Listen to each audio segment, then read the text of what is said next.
नमस्कार विद्यार्थी मित्रांनो, आपलं सर्वांचं अगदी मनापासून स्वागत आहे द जिनेस अकॅडमीच्या या यूट्यूब प्लॅटफॉर्मवर. मित्रांनो, आज आपण बघणार आहोत राज्यसेवा पूर्वपरीक्षा 2021 याचा पूर्वपरीक्षेचा पेपर आहे. हा राज्यसेवेचा 2021चा त्याची एक्झाम जी झालेली आहे ती आत्ताच नुकतीच 23 जानेवारी 2022 रोजी झालेली आहे आणि हा पेपर क्रमांक 1 असणार आहे. पेपर क्रमांक 1 म्हणजे हा GSचा पेपर आहे. याच्यामध्ये सर्वसामान्य ज्ञानाचे प्रश्न असणार आहेत आणि पेपर क्रमांक 2 म्हणजे तो CSATचा प्रश्न आहे. त्याच्यामध्ये उतारे आणि काही गणित बुद्धिमत्ताचे प्रश्न त्याच्यामध्ये असतात. तर आज आपण हा पेपर क्रमांक 1 बघणार आहोत 2021चा. आता येणारी जी राज्यसेवा आहे त्याची थोड्या 8 ते 10 दिवसामध्ये ॲड येणारच आहे आणि 19 जून 2022 रोजी ती एक्झाम होणार आहे. तर त्या एक्झामसाठी हा पूर्वपरीक्षेचा पेपर अत्यंत फायदेशीर असा ठरणार आहे. तर आपण बघणार आहोत 2021मध्ये कुठले प्रश्न आलेले आहेत आणि पेपरला आपण प्रत्यक्ष प्रश्नांकडे जाण्या अगोदर या पेपरबद्दल सांगायचं जर म्हटलं तर तुमचा एक 1 इयरचा जर अभ्यास असेल तर एक हा इझी टू मॉडरेट लेवलचा पेपर होता बघा.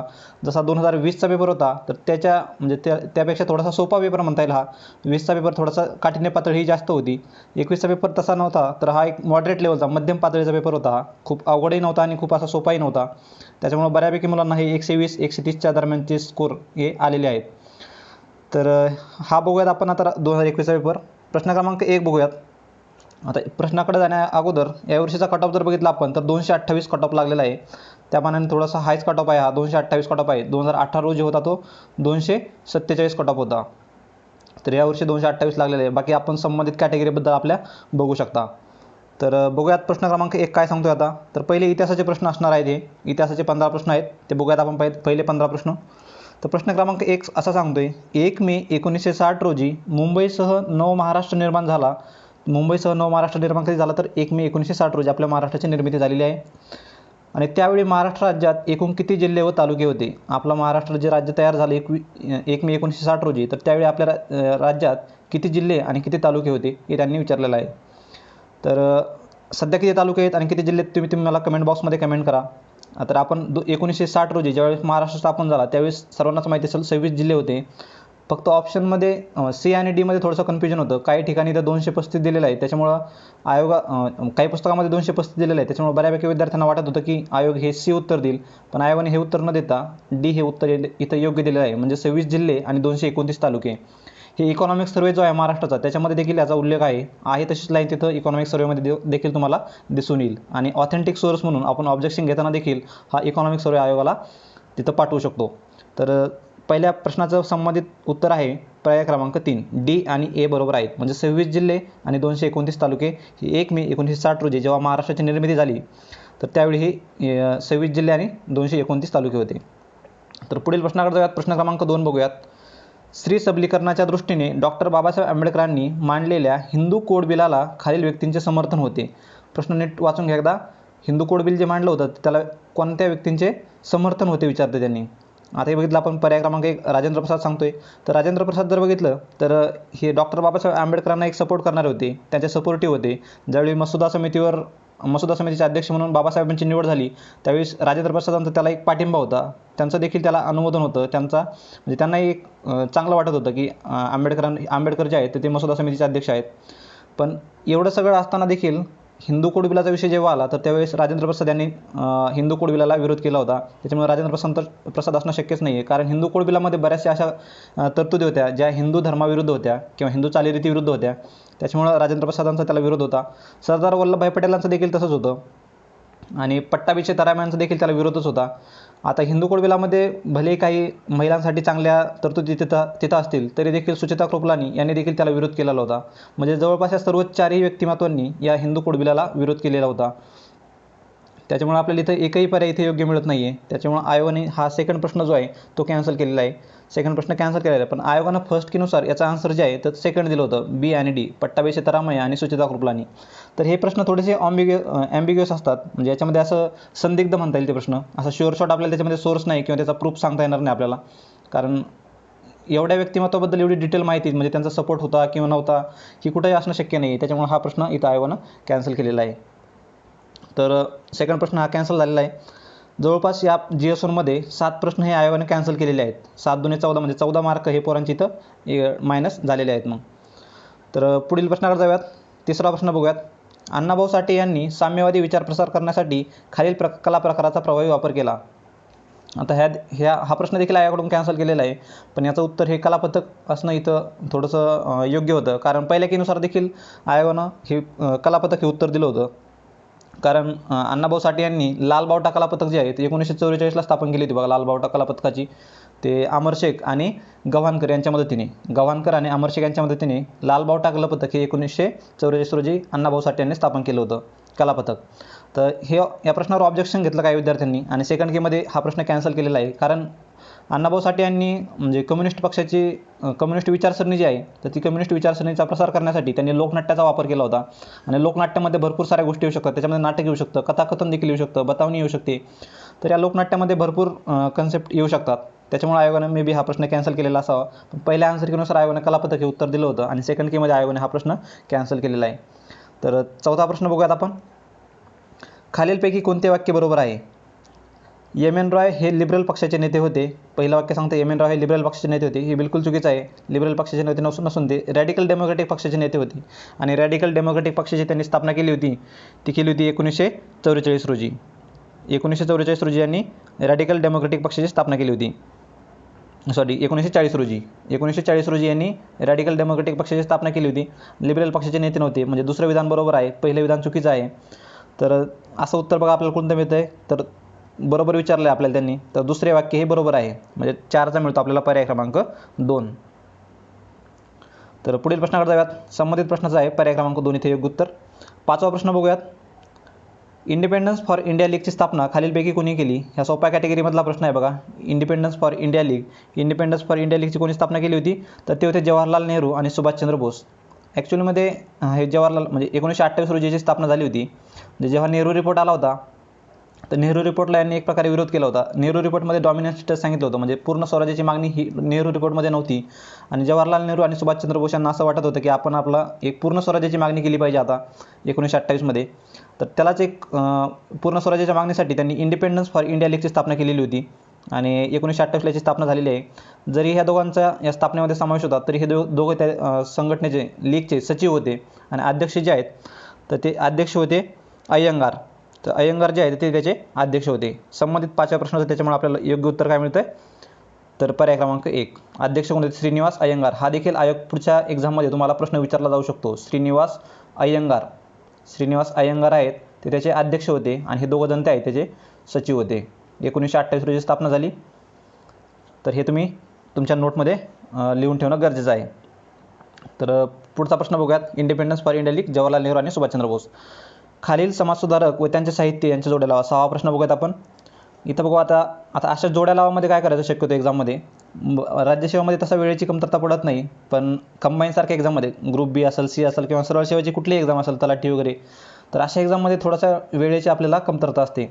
तर अशा जोड्या लावायच्या प्रश्नांमध्ये काय करायचं, तर आपल्याला जो शुअर शॉट माहिती आहे, समजा ज्योतिराव फुलेंबद्दल आपण बऱ्यापैकी वाचण्यात असतं आपल्या, तर लगेच ज्योतिराव फुलेंचा आपल्याला संबंधित प्रश्न बघून घ्यायचा, पर्याय बघून घ्यायचा. आता ज्योतिराव फुलेंचा इशारा आपल्याला शुअर शॉट माहिती आहे, तो पर्याय जोडून घ्यायचा आणि डायरेक्टली आपल्या खालच्या पर्यायामध्ये जायचं, म्हणजे डी मधला एक. पण जो आपण पर्याय शोधतोय किंवा निवडतोय तो शुअर शॉट माहीत असला पाहिजे, त्याच्यामध्ये कन्फ्युजन बिलकुल नको आहे, अन्यथा आपला प्रश्न तिथं चुकू शकतो. मग तर ज्योतिराव फुलेंचं पहिलं इशारा पाहिजे, म्हणजे आपल्याला काय पाहिजे, डीसाठी 1 पाहिजे. आणि डीसाठी बघा इथं कुठं मिळतोय का 1, तर एकाच पर्यायामध्ये, ह्या चौथ्या पर्यायामध्ये डीमध्ये 1 मिळतो आपल्याला फक्त इथं.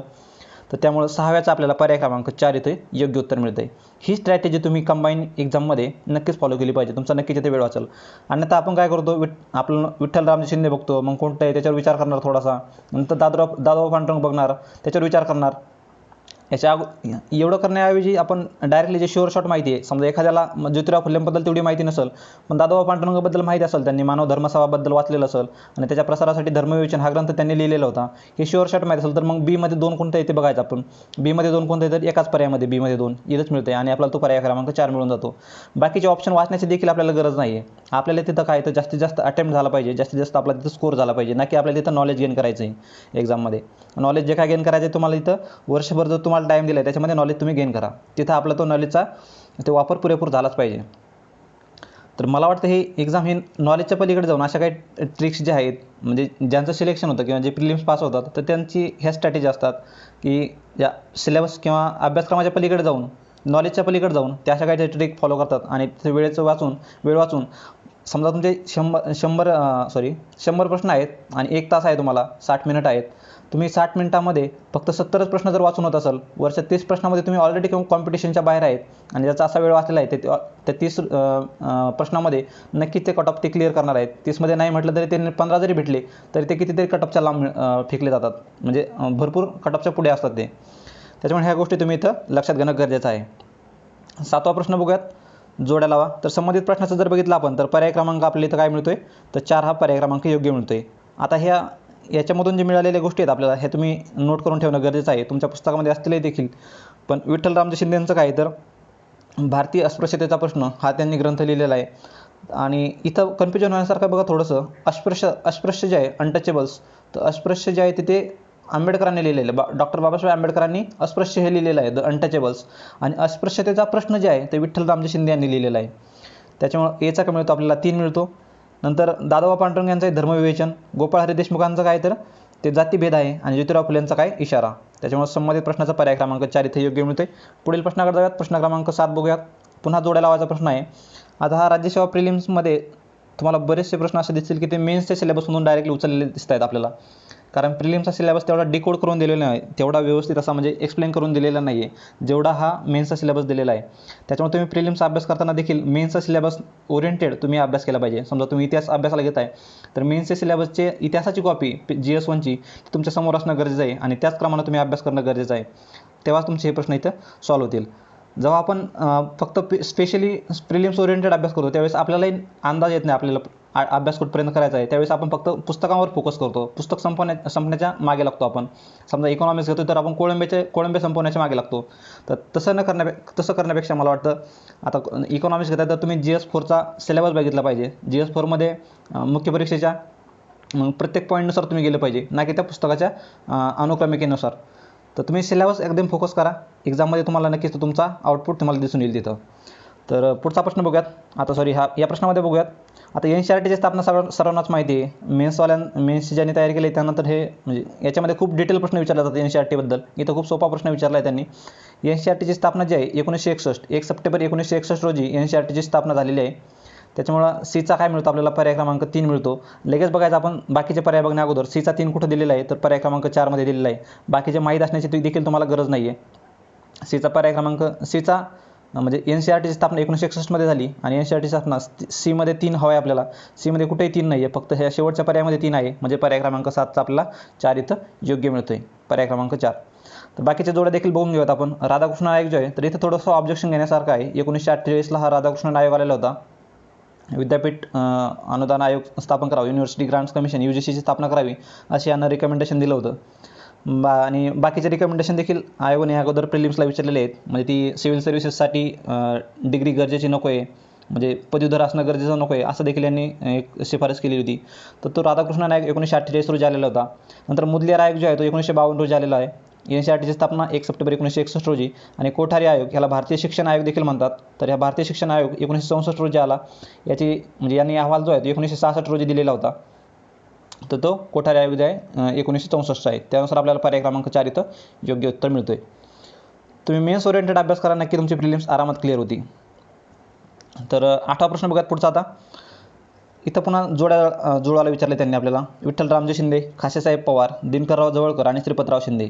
तर अशा प्रश्नामधून आयोगाचा ट्रेंड आपल्याला इथं समजून घेणं गरजेचं आहे. ॲनालिसिस म्हणजे काय, तर तुम्हाला याचे उत्तर कुठेही मिळून जातील किंवा ॲनालिसिसचे भरपूर सारे बुक्स मार्केटमध्ये अवेलेबल आहेत. पण प्रत्येक गोष्ट ही पाठ करायची नाही आहे. त्या पाठ करण्याची किंवा नॉलेज घेण्याच्या पलीकडे आपल्याला काही आयोगाच्या अशा गोष्टी आहेत त्या समजून घेणं आपल्याला इथं गरजेचं आहे. आता इथे विठ्ठल रामजी शिंदे आणि खासेसाहेब पवार तुम्ही कितीही रट्टा मारला, कितीही लक्षात ठेवलं तरी तुम्हाला हे लक्षात ठेवू शकत नाही की ते कुठल्या एखाद्या अधिवेशनाचे अध्यक्ष होते. इथं बघा तर अध्यक्ष होते मुंबई प्रांतिक ब्राह्मणेतर पक्ष, त्याचं 4थं अधिवेशन आणि त्याचे अध्यक्ष होते. एवढं कुणाचाही अभ्यास नाही आहे. पण आयोगाला अपेक्षितही नाही तुम्हाला एवढा अभ्यास असणं. आयोगाला फक्त अपेक्षित आहे की तुम्हाला दिनकरराव जवळकर आणि श्रीपतराव शिंदे यांच्याबद्दल माहिती असणं, यांचं लेखन साहित्य माहीत असणं, हीच आयोगाला तुमच्याकडून अपेक्षा आहे. आणि या संबंधित प्रश्नामध्ये उद्देश आयोगाचा तोच आहे. दिनकरराव जवळकर जे आहे ते दिनकरराव जवळकरांचं आहे साप्ताहिक तेज हे दिनकरराव जवळकरांचं आहे. याच्यामध्ये हा दिनकरराव जवळकरांवर मेन्सला हमखास प्रश्न असतोच म्हणजे असतोच. त्यांच्या तेज, कैवारी किंवा तरुण मराठा या 3 वृत्तपत्रांपैकी असतोच. आत्ता झालेल्या म्हणजे 2020ची जी मेन्स झालेली आहे राज्यसेवेची त्याच्यामध्ये देखील हा दिनकरराव जवळकर आणि श्रीपतराव शिंदेवरती प्रश्न आलेले आहेत, ते तुम्ही बघू शकता. तर दिनकरराव जवळकरांचं काय तर तेज आहे ते. साप्ताहिक तेज. श्रीपतराव शिंदेचं काहीतरी विजयी मराठा आहेत. तर या दोननुसार बघा आपल्याला कोणती जोडी मिळते का. तर अशानुसार असं जर बघितलं आपण तर डीचा 4 पाहिजे आपल्याला. डीचा 4 कुठे मिळतोय बघा, पर्याय क्रमांक 1 मध्येच मिळतो डीचा 4. बाकी कुठल्याही पर्यायामध्ये डीचा 4 नाही आहे. त्यानुसार प्रश्न क्रमांक 8चा मिळतो आपल्याला पर्याय क्रमांक 1. म्हणजे तुम्हाला काय माहीत असणं गरजेचं आहे, श्रीपतराव शिंदे यांचं विजयी मराठा हे माहीत असणं गरजेचं आहे. किंवा दिनकरराव जवळकर यांचं साप्ताहिक तेज असणं माहिती गरजेचं आहे. म्हणजे सीचा 3 असा पर्याय एकच आहे आपल्याकडं पर्याय क्रमांक 1 मध्ये. त्यामुळे पर्याय क्रमांक 1 इथं योग्य मिळतोय. तर 9वा प्रश्न बघूयात. भारतात दिवसेंदिवस असंतोष वाढत चालला. मित्रांनो, फास्ट होत असेल तर तुम्ही तुमच्या यूट्यूब चॅनलच्या त्या कोपऱ्यामध्ये 3 लिंक जे आहेत, डॉट जे आहेत, तर त्या डॉटवरून तुम्ही ती स्पीड कमी करू शकता. तर बघूयात 9वा प्रश्न. भारतात दिवसेंदिवस असंतोष वाढत चालला आहे. त्या असंतोषाला वाट करून दिली तरच ब्रिटिश सत्ता स्थिर होईल. म्हणजे भारतामध्ये एक दिवसेंदिवस असंतोष वाढत चालला आहे आणि त्या असंतोषाला वाट करून दिली पाहिजे तरच आपली ब्रिटिश सत्ता स्थिर राहील, असं एका ब्रिटिशाचं म्हणजे ॲलन ह्यूम यांचं म्हणणे आहे. आणि या ॲलन ह्यूमच्या या म्हणण्याला खालील कोणत्या व्यक्तींचा पाठिंबा होता. तर आयोगाने इथं थोडंसं ऑप्शनमध्ये देताना थोडीशी चूक केलेली आहे बघा. AC बरोबर आणि CA बरोबर हे दोन्ही पर्यायांचा एकच अर्थ होतो. AC बरोबर किंवा CA बरोबर म्हणजे एकच झाला तो. म्हणजे सर वेडरबर्न आणि सर हेनरी कॉटन हे दोन्ही पर्याय इथं बरोबर आहेत. पण इथं पर्याय दोन्ही सारखे आल्यामुळं हा प्रश्न कॅन्सल होणार आहे. आणि फर्स्ट कीमध्ये जरी आयोगाने आन्सर दिलं होतं, म्हणजे फर्स्ट कीनुसार एक आन्सर दिलं होतं, पण सेकंड कीमध्ये मुलांनी ऑब्जेक्शन घेतल्यामुळे पर्याय क्रमांक 1 जे दिलं होतं ते कॅन्सल करून हा प्रश्नच रद्द करण्यात आलेला आहे. तर पुढील प्रश्नाकडे जाऊयात. तर यांना म्हणजे पाठिंबा कोणाचा होता, तर तो वेडनबर्न आणि हेनरी कॉटन. जरी इन केस पुढं प्रश्न आला तो एखाद्या एक्झाममध्ये तर तुम्ही लक्षात ठेवणं गरजेचं आहे. तर 10वा प्रश्न बघूयात. जोड्या जुळवा. आता यावेळी इतिहासामध्ये खूप कमी प्रश्न होते, म्हणजे एकच प्रश्न होता फक्त प्राचीन आणि मध्ययुगीन इतिहासामधला.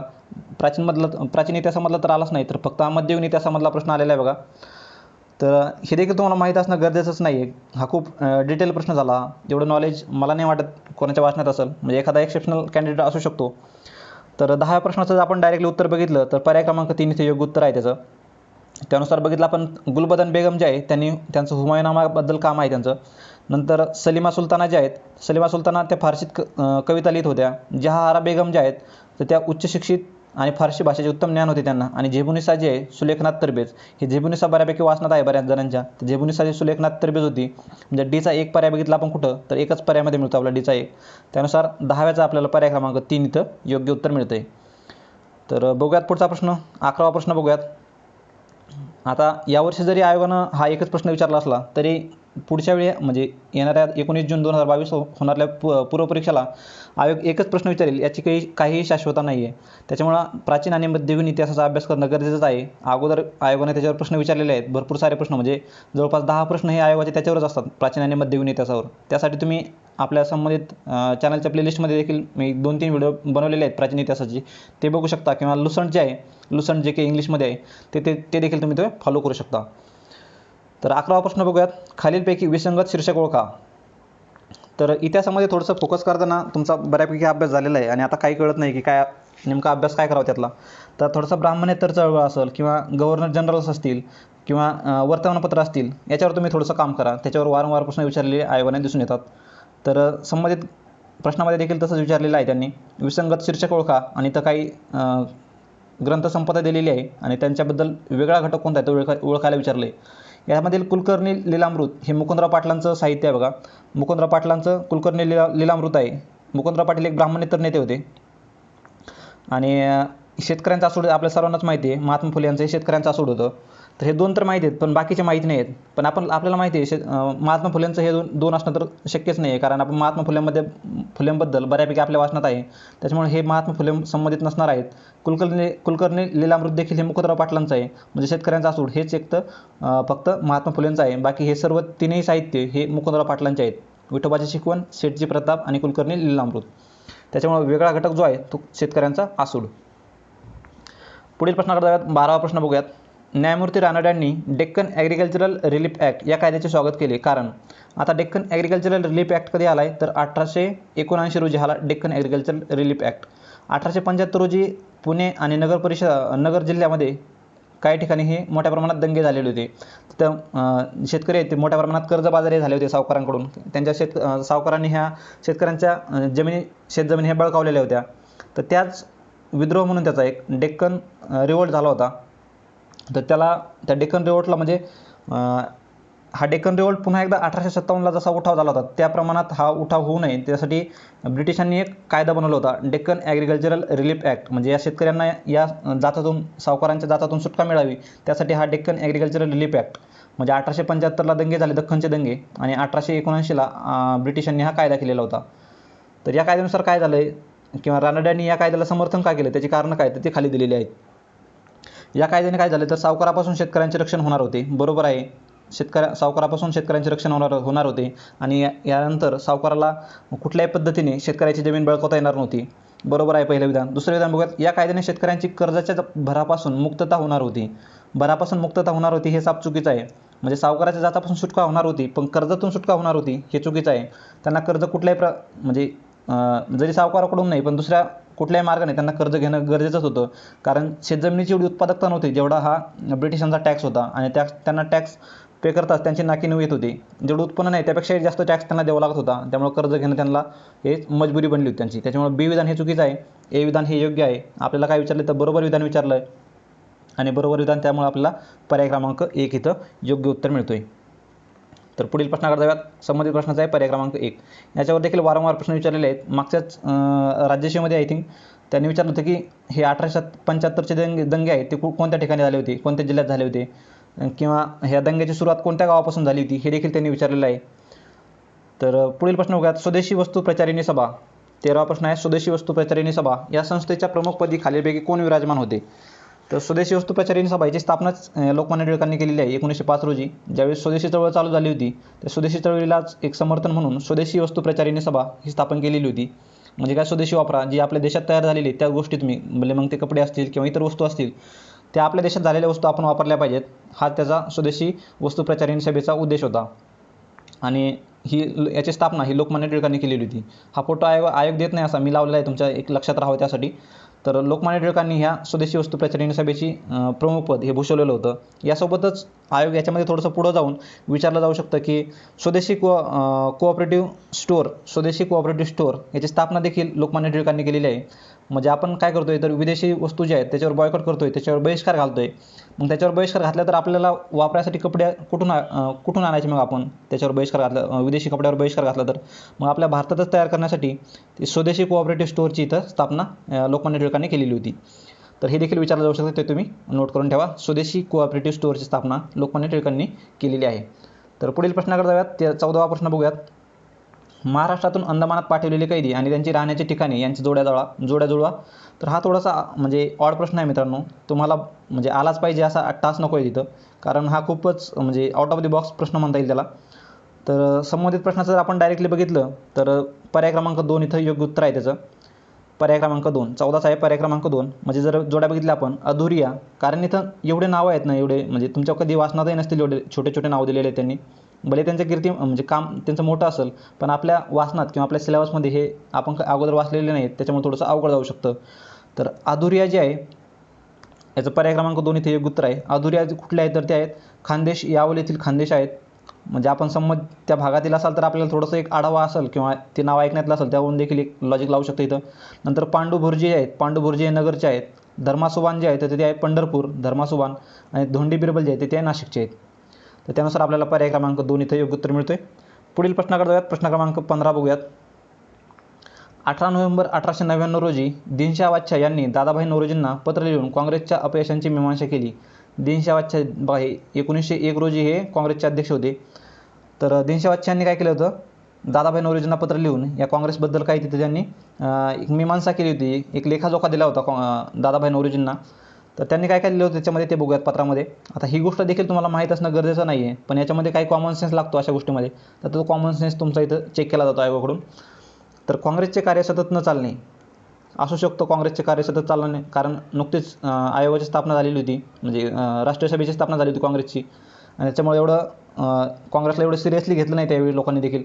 नेत्यांनी फावल्या वेळातील उद्योग म्हणून राजकारणाकडे पाहणे, म्हणजे फावल्या वेळात मी एक टाईमपास म्हणून लोक या काँग्रेसकडे बघत होते. आम्ही केवळ भुंकतोच, चावा घेत नाही, फक्त आमचा बोलण्यावरच, किंवा आम्ही फक्त मिटिंगा घेतो, ॲक्च्युली कृती आम्ही करतच नाही आहेत, अशी देखील दिनशा वाच्छांनी दादाभाई नौरोजींकडे त्यांची मीमांसा केलेली होती. आणि क्रांतीचा मार्गच अनुसरला पाहिजे. तर मार्गच म्हणतंय, मार्गच अनुसरला पाहिजे, याच्यावर लगेच आपल्याला ऑब्जेक्शन आलं पाहिजे. मार्गच हा शब्द लगेच आपल्याला नजरेस पडला पाहिजे. विधान ए डी शक्यच नाही आहे. कारण त्यावेळी मवाळ नेत्यांचं हे वर्चस्व याच्यावरती होतं आणि दिनशाह देखील त्यापैकीच एक होते. काँग्रेसवर वर्चस्व होतं आणि रिव्हॉल्युशनरी असणं शक्यच नाही आहे. आणि ओनली वे हे थोडंसं एक्स्ट्रीम स्टेटमेंट वाटतं आहे. त्याच्यामुळे आपण हे डिलिमिनेट करूयात. क्रांतीचा मार्गच अनुसरला पाहिजे. जरी त्यांना लिहायचं असेल क्रांतीचा मार्ग अनुसरला पाहिजे, तर त्यांनी असं लिहायला पाहिजे होतं, क्रांतीचा मार्ग अनुसरला पाहिजे किंवा क्रांतीच्या मार्गाचा विचार करावा. मार्गच अनुसरला पाहिजे म्हणजे खूपच एक्स्ट्रीम झालं आहे.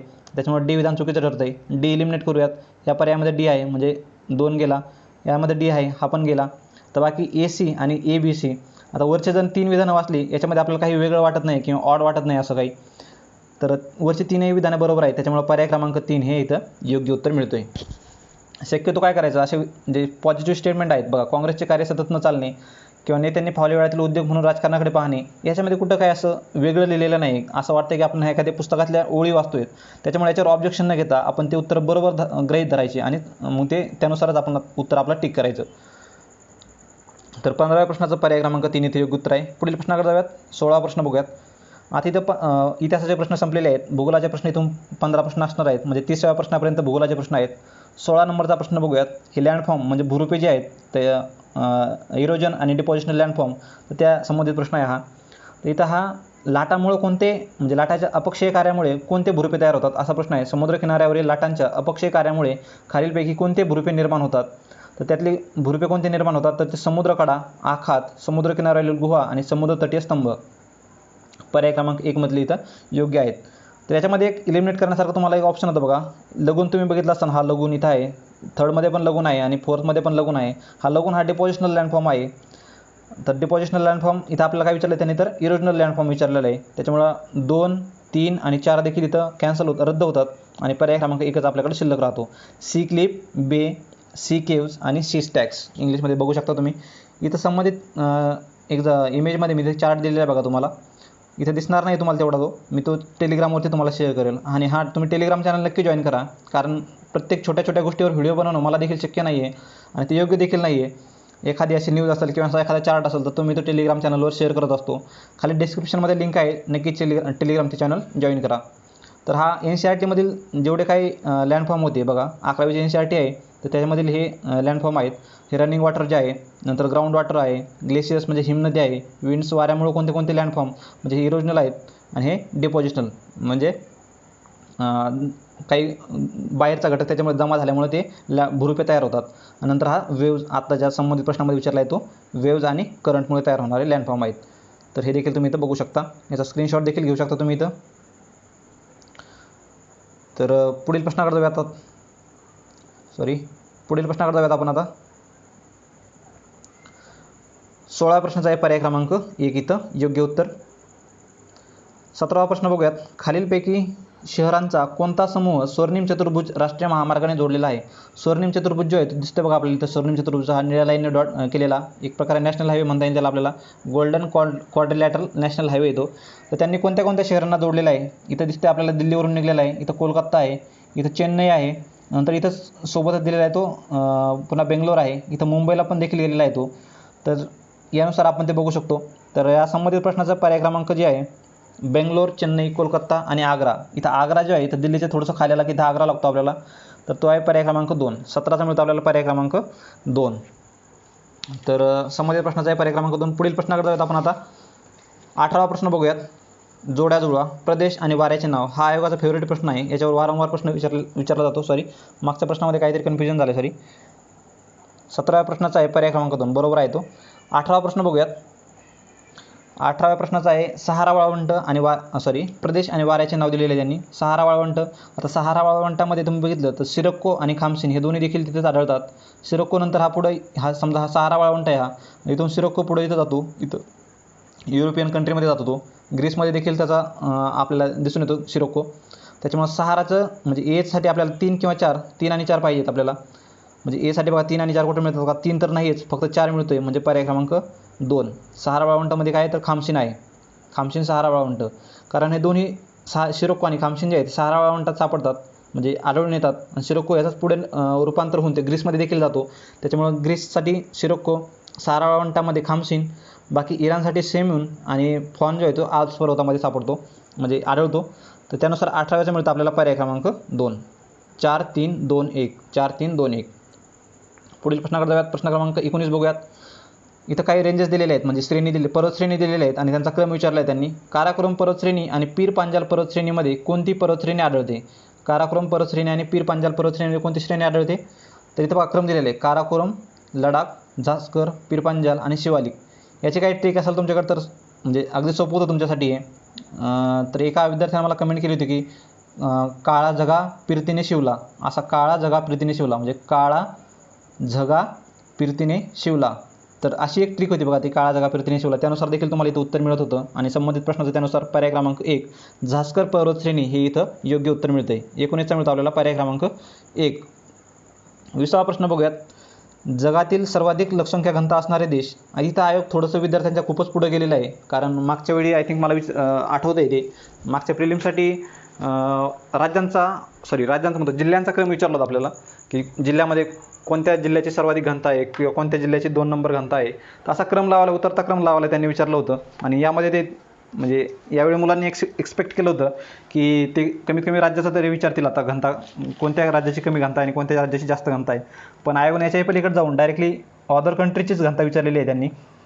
तर 20चा जर बघितला आपण तर पर्याय क्रमांक 3 इथे योग्य उत्तर मिळतं आपल्याला. तर हा प्रश्न देखील एक आउट ऑफ द बॉक्स प्रश्न म्हणता येईल तुम्हाला, कारण आपण कधी लोकसंख्या करताना एवढ्या लांबचा विचारच करत नाही. तर 20चा आहे पर्याय क्रमांक 3. सर्वात कमी लोकसंख्या ती मोनॅकोची आहे, मोनॅको बिस्किट. नंतर सिंगापूर जी आहे ती 2 नंबरला आहे, सिंगापूर. नंतर येतो आपला बहरीन, नंतर येतो माल्टा, नंतर आहे बांगलादेश आणि शेवटी आहे मॉरिशस. त्यानुसार आपल्याला पर्याय क्रमांक 3 इथे योग्य उत्तर मिळते. 20चा आहे पर्याय क्रमांक 3. पुढील प्रश्नाकडे जाऊयात. 21वा प्रश्न बघूयात. पठाराचे प्रकार आणि पठाराचे उदाहरण. पर्वतांतर्गत पठार थोडंसं तुम्हाला अवघड वाटत असेल मराठी तर इंग्लिशमध्ये बघू शकता. इंटरमाउंट प्लॅटू, पिडमोंट प्लॅटू आणि लावा प्लॅटू, ग्लेशियर इरोजन प्लॅटू. यांच्या नावात सर्व अर्थ दडलेले आहेत. लावा रसामुळे तयार झालेला आहे लावा प्लॅटू. ग्लेशियर म्हणजे काय तर हिमनदीमुळे किंवा हिमामुळे तयार झालेला आहे. इरोजन प्लॅटू आहे तो ग्लेशियर इरोजन प्लॅटू. तर या संबंधित प्रश्नाचा 21वा बघितला आपण तर पर्याय क्रमांक 3 इथे योग्य उत्तर मिळते आपल्याला त्याचा. तर पर्वतांतर्गत पठार जे आहे ते बलुचिस्तानचे पठार आहे बघा. इंटरमाउंट प्लॅटू जे आहे तर ते आहे बलुचिस्तानचे पठार. नंतर जे आहे पर्वतपदीय पठार जे आहे तर ते आहे कोलोराडोचे पठार, पर्वतपदीय पठार. ज्वालामुखीमुळे तयार झालेले पठार कोणते आहे तर ते आहेत कोलंबियाचे पठार. हे ज्वालामुखीमुळे तयार झालेले आहे कोलंबियाचे पठार. नंतर हिमनदीच्या कार्यामुळे तयार झालेले पठार कोणते आहेत तर ते आहेत ग्रीनलँडचे पठार. इथं हिम आहे आणि ग्रीनलँड माहिती आहे आपल्याला, वरच्या पोलजवळ आहे ग्रीनलँड, नॉर्थ पोलजवळ. त्यानुसार डीचा मिळतो आपल्याला पर्याय क्रमांक 3. आणि 21चा त्यानुसार पर्याय क्रमांक आपल्याला 3 इथं योग्य उत्तर मिळते. 21चा मिळतो आपल्याला पर्याय क्रमांक 3. पुढील प्रश्नाकडे जाऊयात. प्रश्न क्रमांक 22 बघूयात. आता या खनिज तेलावर म्हणजे आसामची जी नुनमती तेल शुद्धीकरण कारखाना आहे याच्यावर वारंवार प्रश्न विचारलेला आहे. तर हा नुनमती तेल शुद्धीकरण कारखाना त्याबद्दल काही विधानं दिलेली आहेत. बघूयात काय विधानं दिलेली आहेत. नुनमती तेल शुद्धीकरण कारखाना रोमानियाच्या मदतीने उभारला आहे, बरोबर आहे. नुनमती तेल शुद्धीकरण कारखाना आसाममध्ये आहे, बरोबर आहे. आसाममधील गुवाहाटी येथे आहे ते, गुवाहाटी इथे आहे हा नुनमती तेल शुद्धीकरण कारखाना. इंडियन ऑइल कॉर्पोरेशन जे आहे तर त्यांचा हा पहिलाच कारखाना आहे बघा. इंडियन ऑइल कॉर्पोरेशनचा पहिली रिफायनरी आहे ही. 1 जानेवारी 1962 जी स्थापना झालेली आहे बघा, 62 रोजी. मे बी फ्युचरमध्ये हे विचारलं जाऊ शकतं. नुनमती तेल शुद्धीकरण कारखाना कधी स्थापन ते 1962ला आसाम येथे स्थापना. कोयाली तेल शुद्धीकरण कारखान्यास अंकलेश्वर येथून शुद्ध तेलाचा पुरवठा केला जातो. आता एवढं डिटेल माहीत असणं तुम्हाला म्हणजे अपेक्षित नाही आहे तुमच्याकडून. त्याच्यामुळे काय करायचं, असे विधान जे आहेत सरळ विधानं दिलेली आहेत, त्याच्यामध्ये कुठं असं निगेटिव्ह दिलेलं नाही. तर असे विधान शक्यतो बरोबर धरायचे ते आणि त्यानुसारच आपलं उत्तर करायचं. तर याच्यामध्ये संबंधित विधान A, B, C बरोबर आहेत. त्याच्यामुळे पर्याय क्रमांक 3 इथं योग्य उत्तर मिळतं आहे. 22 आहे पर्याय क्रमांक 3. 23वा प्रश्न बघूयात. जोड्या जुळवा परत. हिमखंड आणि त्यांची ठिकाणं दिलेली आहेत. तर इथं आपल्याला बघूया आपण परत जुनी स्ट्रॅटेजी आपली गंगोत्री शुअर शॉट माहिती आपल्याला उत्तराखंडमध्ये आहे. मग Cचा 3 कुठे बघा, Cचा 3 कुठे मिळतो आहे का तर 2 पर्यायामध्ये मिळतो आहे, 2मध्ये आणि 3मध्ये. म्हणजेच 1 आणि 4 आपण इलिमिनेट करूयात. Cचा 3 इथं आहे, Cचा 3 इथं पण आहे. बाकी दुसरा पर्याय बघूयात एखादा. मग आता सियाचीन तर काश्मीरमध्येच आहे. बऱ्यापैकी न्यूजमध्ये आपल्या सोल्जर्समुळे आपल्याला हे न्यूजमध्ये असतं किंवा आपल्या कानावर पडलेलंच असतं ते. त्याच्यामुळे एचा 1 असणारा म्हणजेच पर्याय क्रमांक 2मध्ये मिळतो आहे आपल्याला. आणि त्यानुसार 24चा आपल्याला पर्याय क्रमांक 2 इथं योग्य उत्तर मिळतो आहे. 24चा आहे पर्याय क्रमांक 2. 1, 2, 3, 4 आहे त्या क्रमाने त्यांचे ठिकाणं दिलेले आहेत. सियाचीन जे आहे ते काश्मीरमध्ये आहे, रिमो जे आहे ते काराकोरममध्ये, गंगोत्री उत्तराखंड आणि झेमो आहे ते सिक्कीममध्ये. त्यानुसार आपल्याला पर्याय क्रमांक 2 इथं योग्य उत्तर मिळते. पुढील प्रश्न बघूयात. 25वा प्रश्न बघूयात आता. राष्ट्रीय उद्यानं आणि त्यांची राज्य दिलेली आहेत.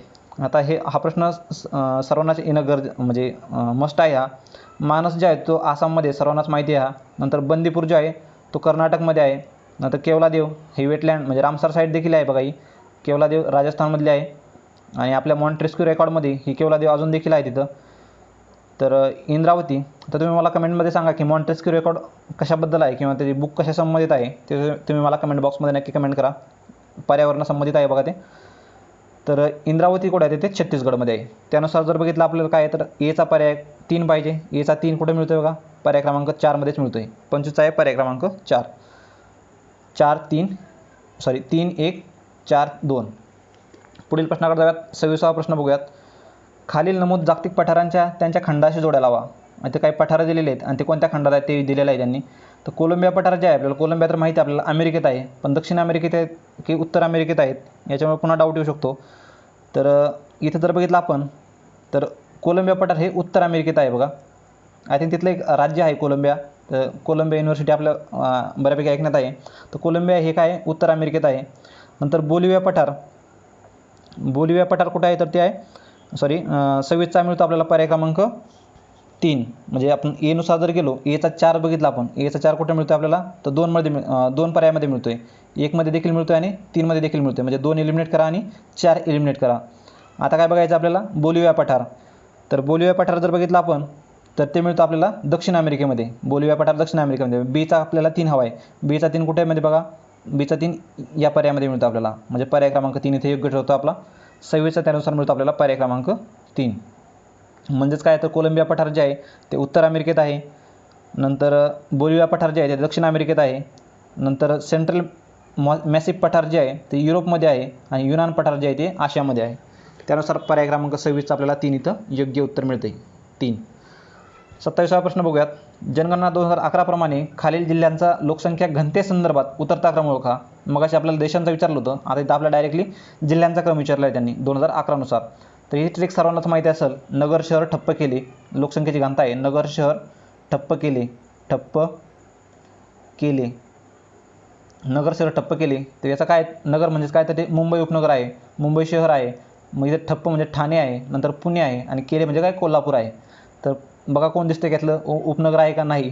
मुंबई शहर पण नाही, ठाणे पण नाही आहे, मग पुणे आहे. पुणे 1 नंबरला लावा लगेच. मग सी प्रथम क्रमांकावर हवा आहे आपल्याला. 4 आणि 3मध्ये मिळतो आपल्याला सी प्रथम क्रमांकावर. 2 नंबर लगेच मग कोल्हापूर हवा आहे. कोल्हापूर कुठं आहे ते 1 नंबरला. सी आणि ए पाहिजे म्हणजे पर्याय क्रमांक 4 इथं योग्य उत्तर मिळतं आहे. पर्याय क्रमांक 4. 27चा आपल्याला पर्याय क्रमांक 4 इथे योग्य मिळतो. पुढील प्रश्नाकडे जाऊयात. प्रश्न क्रमांक 28 बघूयात. खालीलपैकी कोणता उद्योग शेती अवजारांचे उत्पादन मोठ्या प्रमाणावर करतो. कोणता उद्योग हा शेती अवजारांचे उद्योग मोठ्या प्रमाणावर करतो. तर आपण बालपणी नक्कीच बघितलं असतं किंवा अजूनही काही ठिकाणी हा नांगर वापरला जातो बघा. तर हा बैल नांगर आहे. याच्यामध्ये समोर एक 4 किंवा 6 बैलांची जोडी लावून त्याच्यामध्ये हा नांगर ओढला जातो आणि त्याच्यावर बऱ्यापैकी ठिकाणी तुम्ही बघितलं असं तर किर्लोस्कर बंधू लिहिलेलं असतं बघा. आणि अजूनही याच्या व्यतिरिक्त देखील भरपूर अवजारावर किर्लोस्कर बंधू हे लिहिलेलं असतं, कारण बऱ्यापैकी प्रोडक्शन हे किर्लोस्कर यांनी केलेलं आहे, किर्लोस्कर कंपनीने. त्याच्यामुळे संबंधित प्रश्नाचा पर्याय क्रमांक 4 हे इथं योग्य उत्तर मिळतं आहे. हे तुम्हाला स्टेट बोर्डमध्ये देखील मिळून जाईल. तर संबंधित 28व्या प्रश्नाचा आहे पर्याय क्रमांक 4. 29वा प्रश्न बघूयात. भारतातील नद्या व त्यावरील धबधबे यांच्या जोड्या जुळवा. तर नदी आणि त्यांचे धबधबे दिलेले आहेत त्यांनी. पहिला आहे शरावती. शरावती आपल्याला माहिती आहे. शरावती नदीवर कोणता आहे तर जोग धबधबा आहे. हे शुअर शॉट माहिती आहे आपल्याला. मग एचा 3 कुठे मिळतोय का बघा. एचा 3 पर्याय क्रमांक 3मध्येच मिळतोय. हा शुअर शॉट पाहिजे, पण जो आपण एक निवडतोय ना तर तो शुअर शॉटच असला पाहिजे. बाकी पर्याय बघायचीच गरज नाही. मग एचा 3 मिळाला. पर्याय क्रमांक 3 इथे योग्य ठरतो आणि तोच पर्याय इथं योग्य आहे. बाकी पर्याय देखील आपण बघू शकतो. म्हणजेच काय तर बीसाठी आपल्याला 4 मिळतोय. नर्मदासाठी काय तर नर्मदा ही कपिलधारा आहे. नंतर कावेरी जी आहे तर कावेरी नदीवर कोणता आहे तर तो आहे शिवसमुद्रम. नंतर घटप्रभा जी आहे तर त्याच्यावर गोकाक हा धबधबा आहे. तर 29चा मिळतो आपल्याला पर्याय क्रमांक 3. 30वा प्रश्न बघूयात. सूर्यमालेतील कोणता ग्रह आहे, म्हणजे सूर्यमालेतील डॅश डॅश ग्रह सूर्यापासून डॅश डॅश किमी अंतरावर असून सूर्याभोवती एक परिभ्रमण करण्यास त्याला 88 दिवस लागतात. परिभ्रमण म्हणजे काय तर हा सूर्य आहे तर त्याला सूर्याभोवती फिरण्यासाठी किती दिवस लागतात तर 88 दिवस लागतात. पृथ्वीला किती दिवस लागतात तर ते 365 दिवस लागतात. 365 दिवस लागतात म्हणजे 1 वर्ष लागतो त्याला. म्हणजे पृथ्वीला जास्त वेळ लागतो, म्हणजे पृथ्वीच्या तो जवळच असला पाहिजे. इथं बघा अर्थ दिसते. अर्थच्या अगोदर कोणता आहे तर व्हेनस आहे आणि इथं कोणता आहे तर मर्क्युरी आहे म्हणजे बुध आहे. म्हणजे या दोन्हीपैकीच असणार आहे, कारण पृथ्वीला 365 लागतात, ह्याला पृथ्वीपेक्षा कमी लागतात, म्हणजे हा सूर्याच्या जवळ असला पाहिजे, त्याचा वेढा एक लवकर कंप्लीट होतो. तर याच्यानुसार बघितलं आपण बुध आणि वेनस आहे म्हणजे शुक्र आहे, तर दोन्हीपैकीच असणार आहे म्हणजे शुक्र किंवा बुध. तर या संबंधित प्रश्नाचा पर्याय क्रमांक 2 इथे योग्य उत्तर आहे. हे स्टेट बोर्डमध्ये देखील दिलेली आहे माहिती. बुध आणि म्हणजे अंतर तुम्हाला माहीत असणं गरजेचं नाही आहे, पण ग्रह कोणता आहे ज्याला 88 दिवस फिरण्यासाठी लागतात, तर तो आहे बुध ग्रह. त्यानुसार 30चा आपल्याला पर्याय क्रमांक 2 इथं योग्य उत्तर मिळतोय. तर 31वा प्रश्न बघूयात. इथं काही प्रजाती दिलेल्या आहेत आणि त्यांचे प्रकार दिलेले आहेत, म्हणजे ते कोणत्या कॅटेगरीमध्ये आहेत. भारतीय गेंडा, इंडियन रायनो म्हणतात त्याला. तर इंडियन रायनो हे थोडंसं इंग्लिशमध्ये बघूया आपण प्रश्न हा. इंडियन रायनो कोणत्या कॅटेगरीमध्ये येतोय, म्हणजे त्यांचं स्टेटस विचारलं आहे त्यांनी, म्हणजे त्याच्या जीवाला किती धोका आहे, त्यांची संख्या किती संपत आलेली आहे, निसर्गामध्ये किती संख्या ते अवेलेबल आहेत, त्यानुसार यांना हा दर्जा दिला जातो. तर भारतीय गेंडा जो आहे, तर हा भारतीय गेंडा धोकादायक असलेल्या कॅटेगरीमध्ये आहे. धोकादायक मग त्यालाच काय म्हणतात, तर इंडेंजर्ड कॅटेगरी म्हणतात त्याला, इंडेंजर्ड. आशियातील हत्ती काय आहे, तर तो आहे संवेदनशील आहे. संवेदनशील म्हणजे त्याला काय, आय थिंक व्हल्नरेबल म्हणतात त्याला, व्हल्नरेबल आशियातील हत्ती. वाळवंटातील कोल्हा, आता वाळवंटातील कोल्हा तो काय, तर विरळ आहे, म्हणजे एक्सटेंड झालेला आहे, तो अस्तित्वातच नाही आहे तो आता, म्हणजे अस्तित्वात आहे पण खूप रेअर आहे, कमी प्रमाणात आहे तो.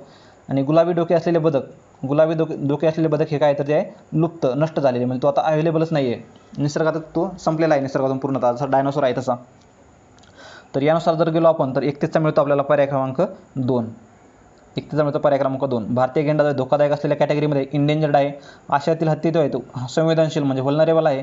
वाळवंटातील कोल्हा जो आहे तो जो काय खूप रेअर झालेला आहे तो. आणि गुलाबी डोके असलेले बदक हे लुप्त म्हणजे किंवा नष्ट होणाऱ्या गटात टाकलेले आहे, त्या टाईप आहे तो. 31चा मिळतो, त्यानुसार आपल्याला पर्याय क्रमांक 2. पुढील प्रश्न बघूयात. प्रश्न क्रमांक 32 बघूयात. घातक कचऱ्याची हालचाल विकसित देशामधून कमी विकसित देशामध्ये होऊ नये म्हणून बेसेल अधिवेशनात डॅश डॅशमध्ये डॅश डॅश येथे आंतरराष्ट्रीय करारावर सह्या केल्या. तर बेसल कुठलं ठिकाण आहे, तर ते आहे स्वित्झर्लंडमधलं ठिकाण आहे बघा. 1951 हा करार झालेला आहे, बेसल कन्व्हेन्शन. तर 32चा त्यानुसार मिळतो आपल्याला पर्याय क्रमांक 4. 22 मार्च 1989 याचं काय झालेलं आहे, ते करार तो झालेला आहे 22 मार्च 1989.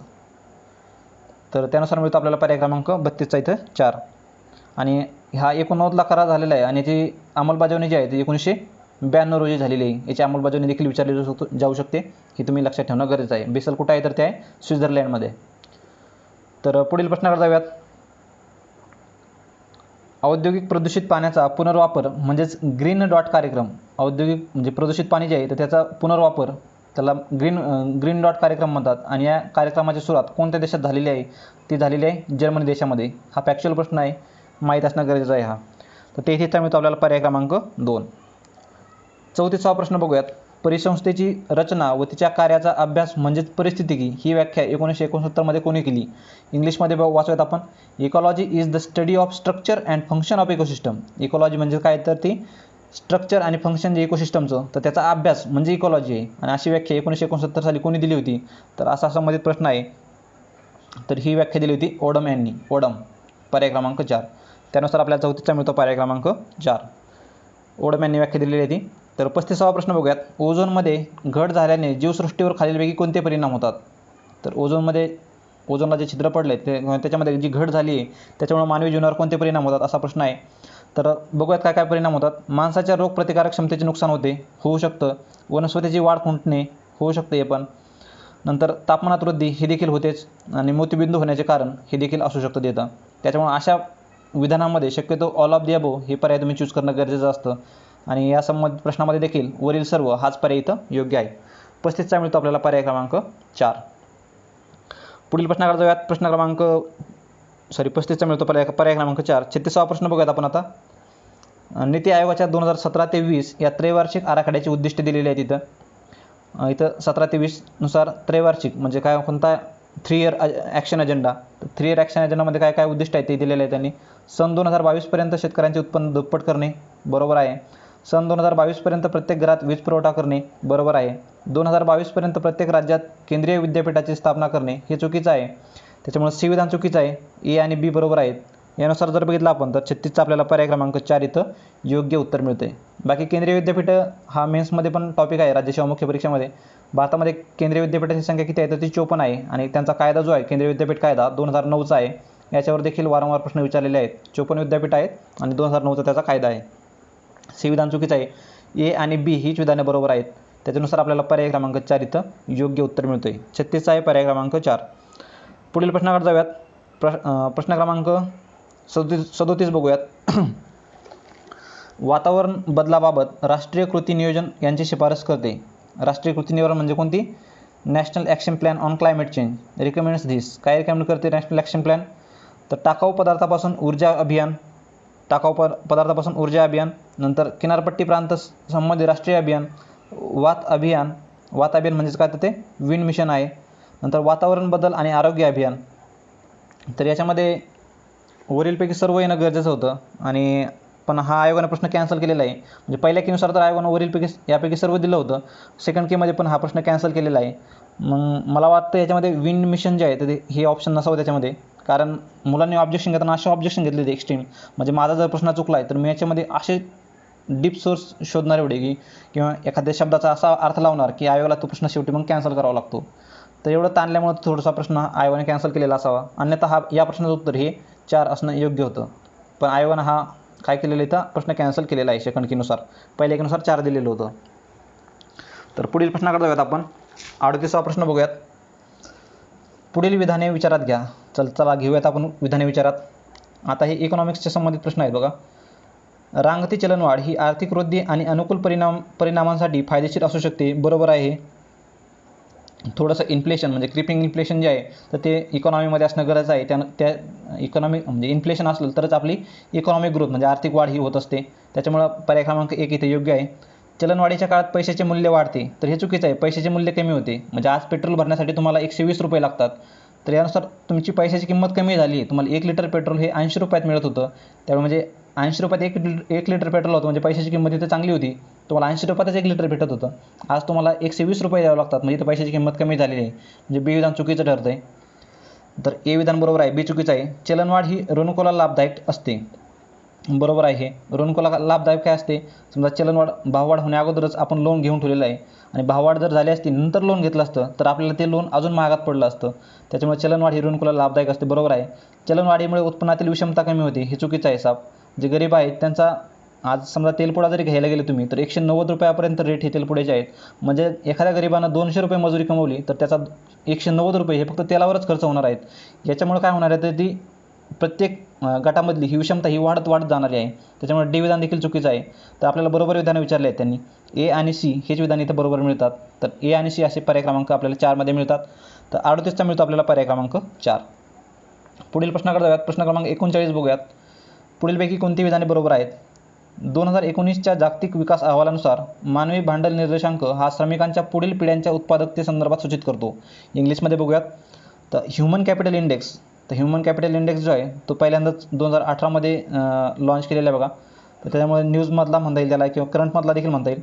तर हा human capital index suggested in world development report 2019. तर 2019च्या रिपोर्टमध्ये काय सांगितलं त्यांनी? Is measured in terms of productivity of the next generation of workers. जे पुढच्या पिढीचे हे श्रमिक आहेत ते त्यांची उत्पादकता याच्यामध्ये ह्युमन कॅपिटल इंडेक्समध्ये मोजले आहेत. कॅपिटल इंडेक्स म्हणजेच काय तर आपल्या पॉप्युलेशन जे आहे ते संसाधन जे आहे किंवा भांडवल जे आहे तर त्याची एक कॅपॅसिटी मोजली आहे त्यांनी. कॅपिटल ते त्याप्रमाणे मोजलेलं आहे. तर ती बघूयात हे बरोबर आहे. तर काय त्यांनी विचारलं आहे? बरोबर विधान. दुसरं विधान काय सांगतं आहे? मानवी भांडवल निर्देशांक हा 0 आणि 1 यांच्या दरम्यान असतो. बरोबर आहे. 0 ते 1 या रेंजमध्येच प्रत्येक देशाला इथे स्कोरिंग केलं जातं. आणि यानुसार जर बघितलं आपण तर 39चा आपल्याला पर्याय क्रमांक 4 इथं योग्य उत्तर मिळतो. म्हणजे काय ए आणि बी दोन्ही बरोबर आहेत. बरोबर विधान विचारलं आहे त्यांनी आपल्याला. तर ए आणि बी ही दोन्ही विधान इथं बरोबर आहेत. पुढील प्रश्नाकडे जाऊयात. आता हा ह्युमन कॅपिटल इंडेक्स जो आहे तो वर्ल्ड बँकनं सुरू केलेला आहे बघा. वर्ल्ड बँकनं सुरू केलेला हा ह्युमन कॅपिटल इंडेक्स आहे. आणि पहिल्यांदा कधी केला होता तर 2018मध्ये याची पहिली आवृत्ती जाहीर केली होती. आणि याच्यामध्ये काय मग कॅपिटल म्हणजेच काय तर मग आपली समजा लोकसंख्या आहे त्याला आपण एज्युकेशन देणं किंवा त्याची हेल्थ चांगली ठेवणं, त्यांना स्किल देणं, त्या संसाधनाचं काय मग भांडवलामध्ये रूपांतर करून आपण त्याचं.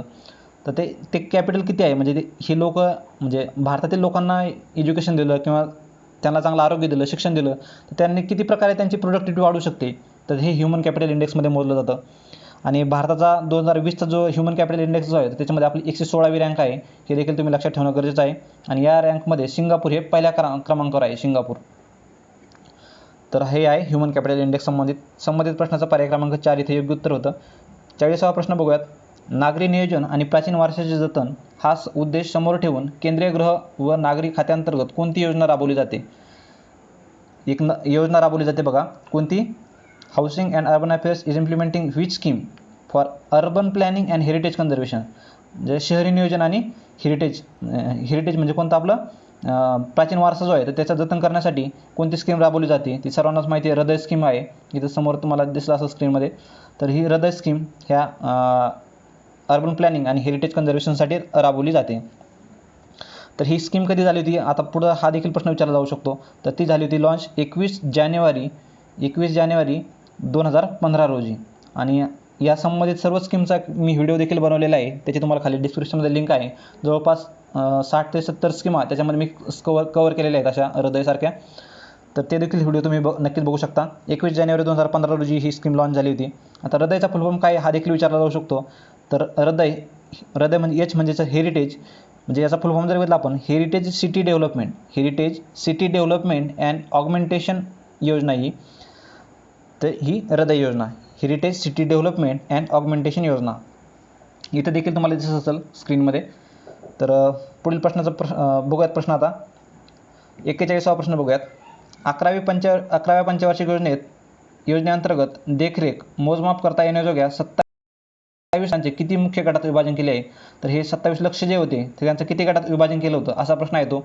आणि यांचं विभाजन हे 6 गटामध्ये केलेलं होतं 41चा. त्यामुळे आपल्याला पर्याय क्रमांक 1 इथं योग्य उत्तर मिळतोय. हे 6 गट कोणते आहेत? इथे तुम्हाला इमेज थोडीशी ब्लर आहे ही बघा, तर मी तुम्हाला वाचून दाखवतो. हे तर इन्कम अँड पॉवर्टी, नंतर आहे एज्युकेशन, नंतर हेल्थ, वुमन अँड चिल्ड्रन, नंतर आहे इन्फ्रास्ट्रक्चर आणि एन्व्हायरमेंट. हे 6 घटक आहेत तिथं.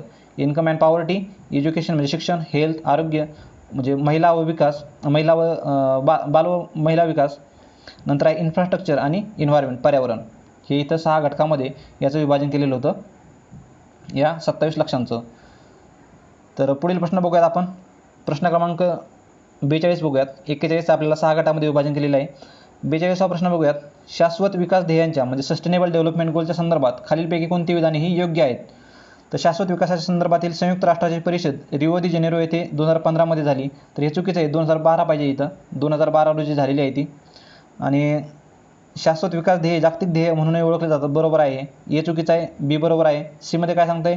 SDGs सहस्त्रकात म्हणजे SDGने काय केलं इथं? MDGला रिप्लेस केलेलं आहे, त्यांची जागा घेतलेली आहे, बरोबर आहे.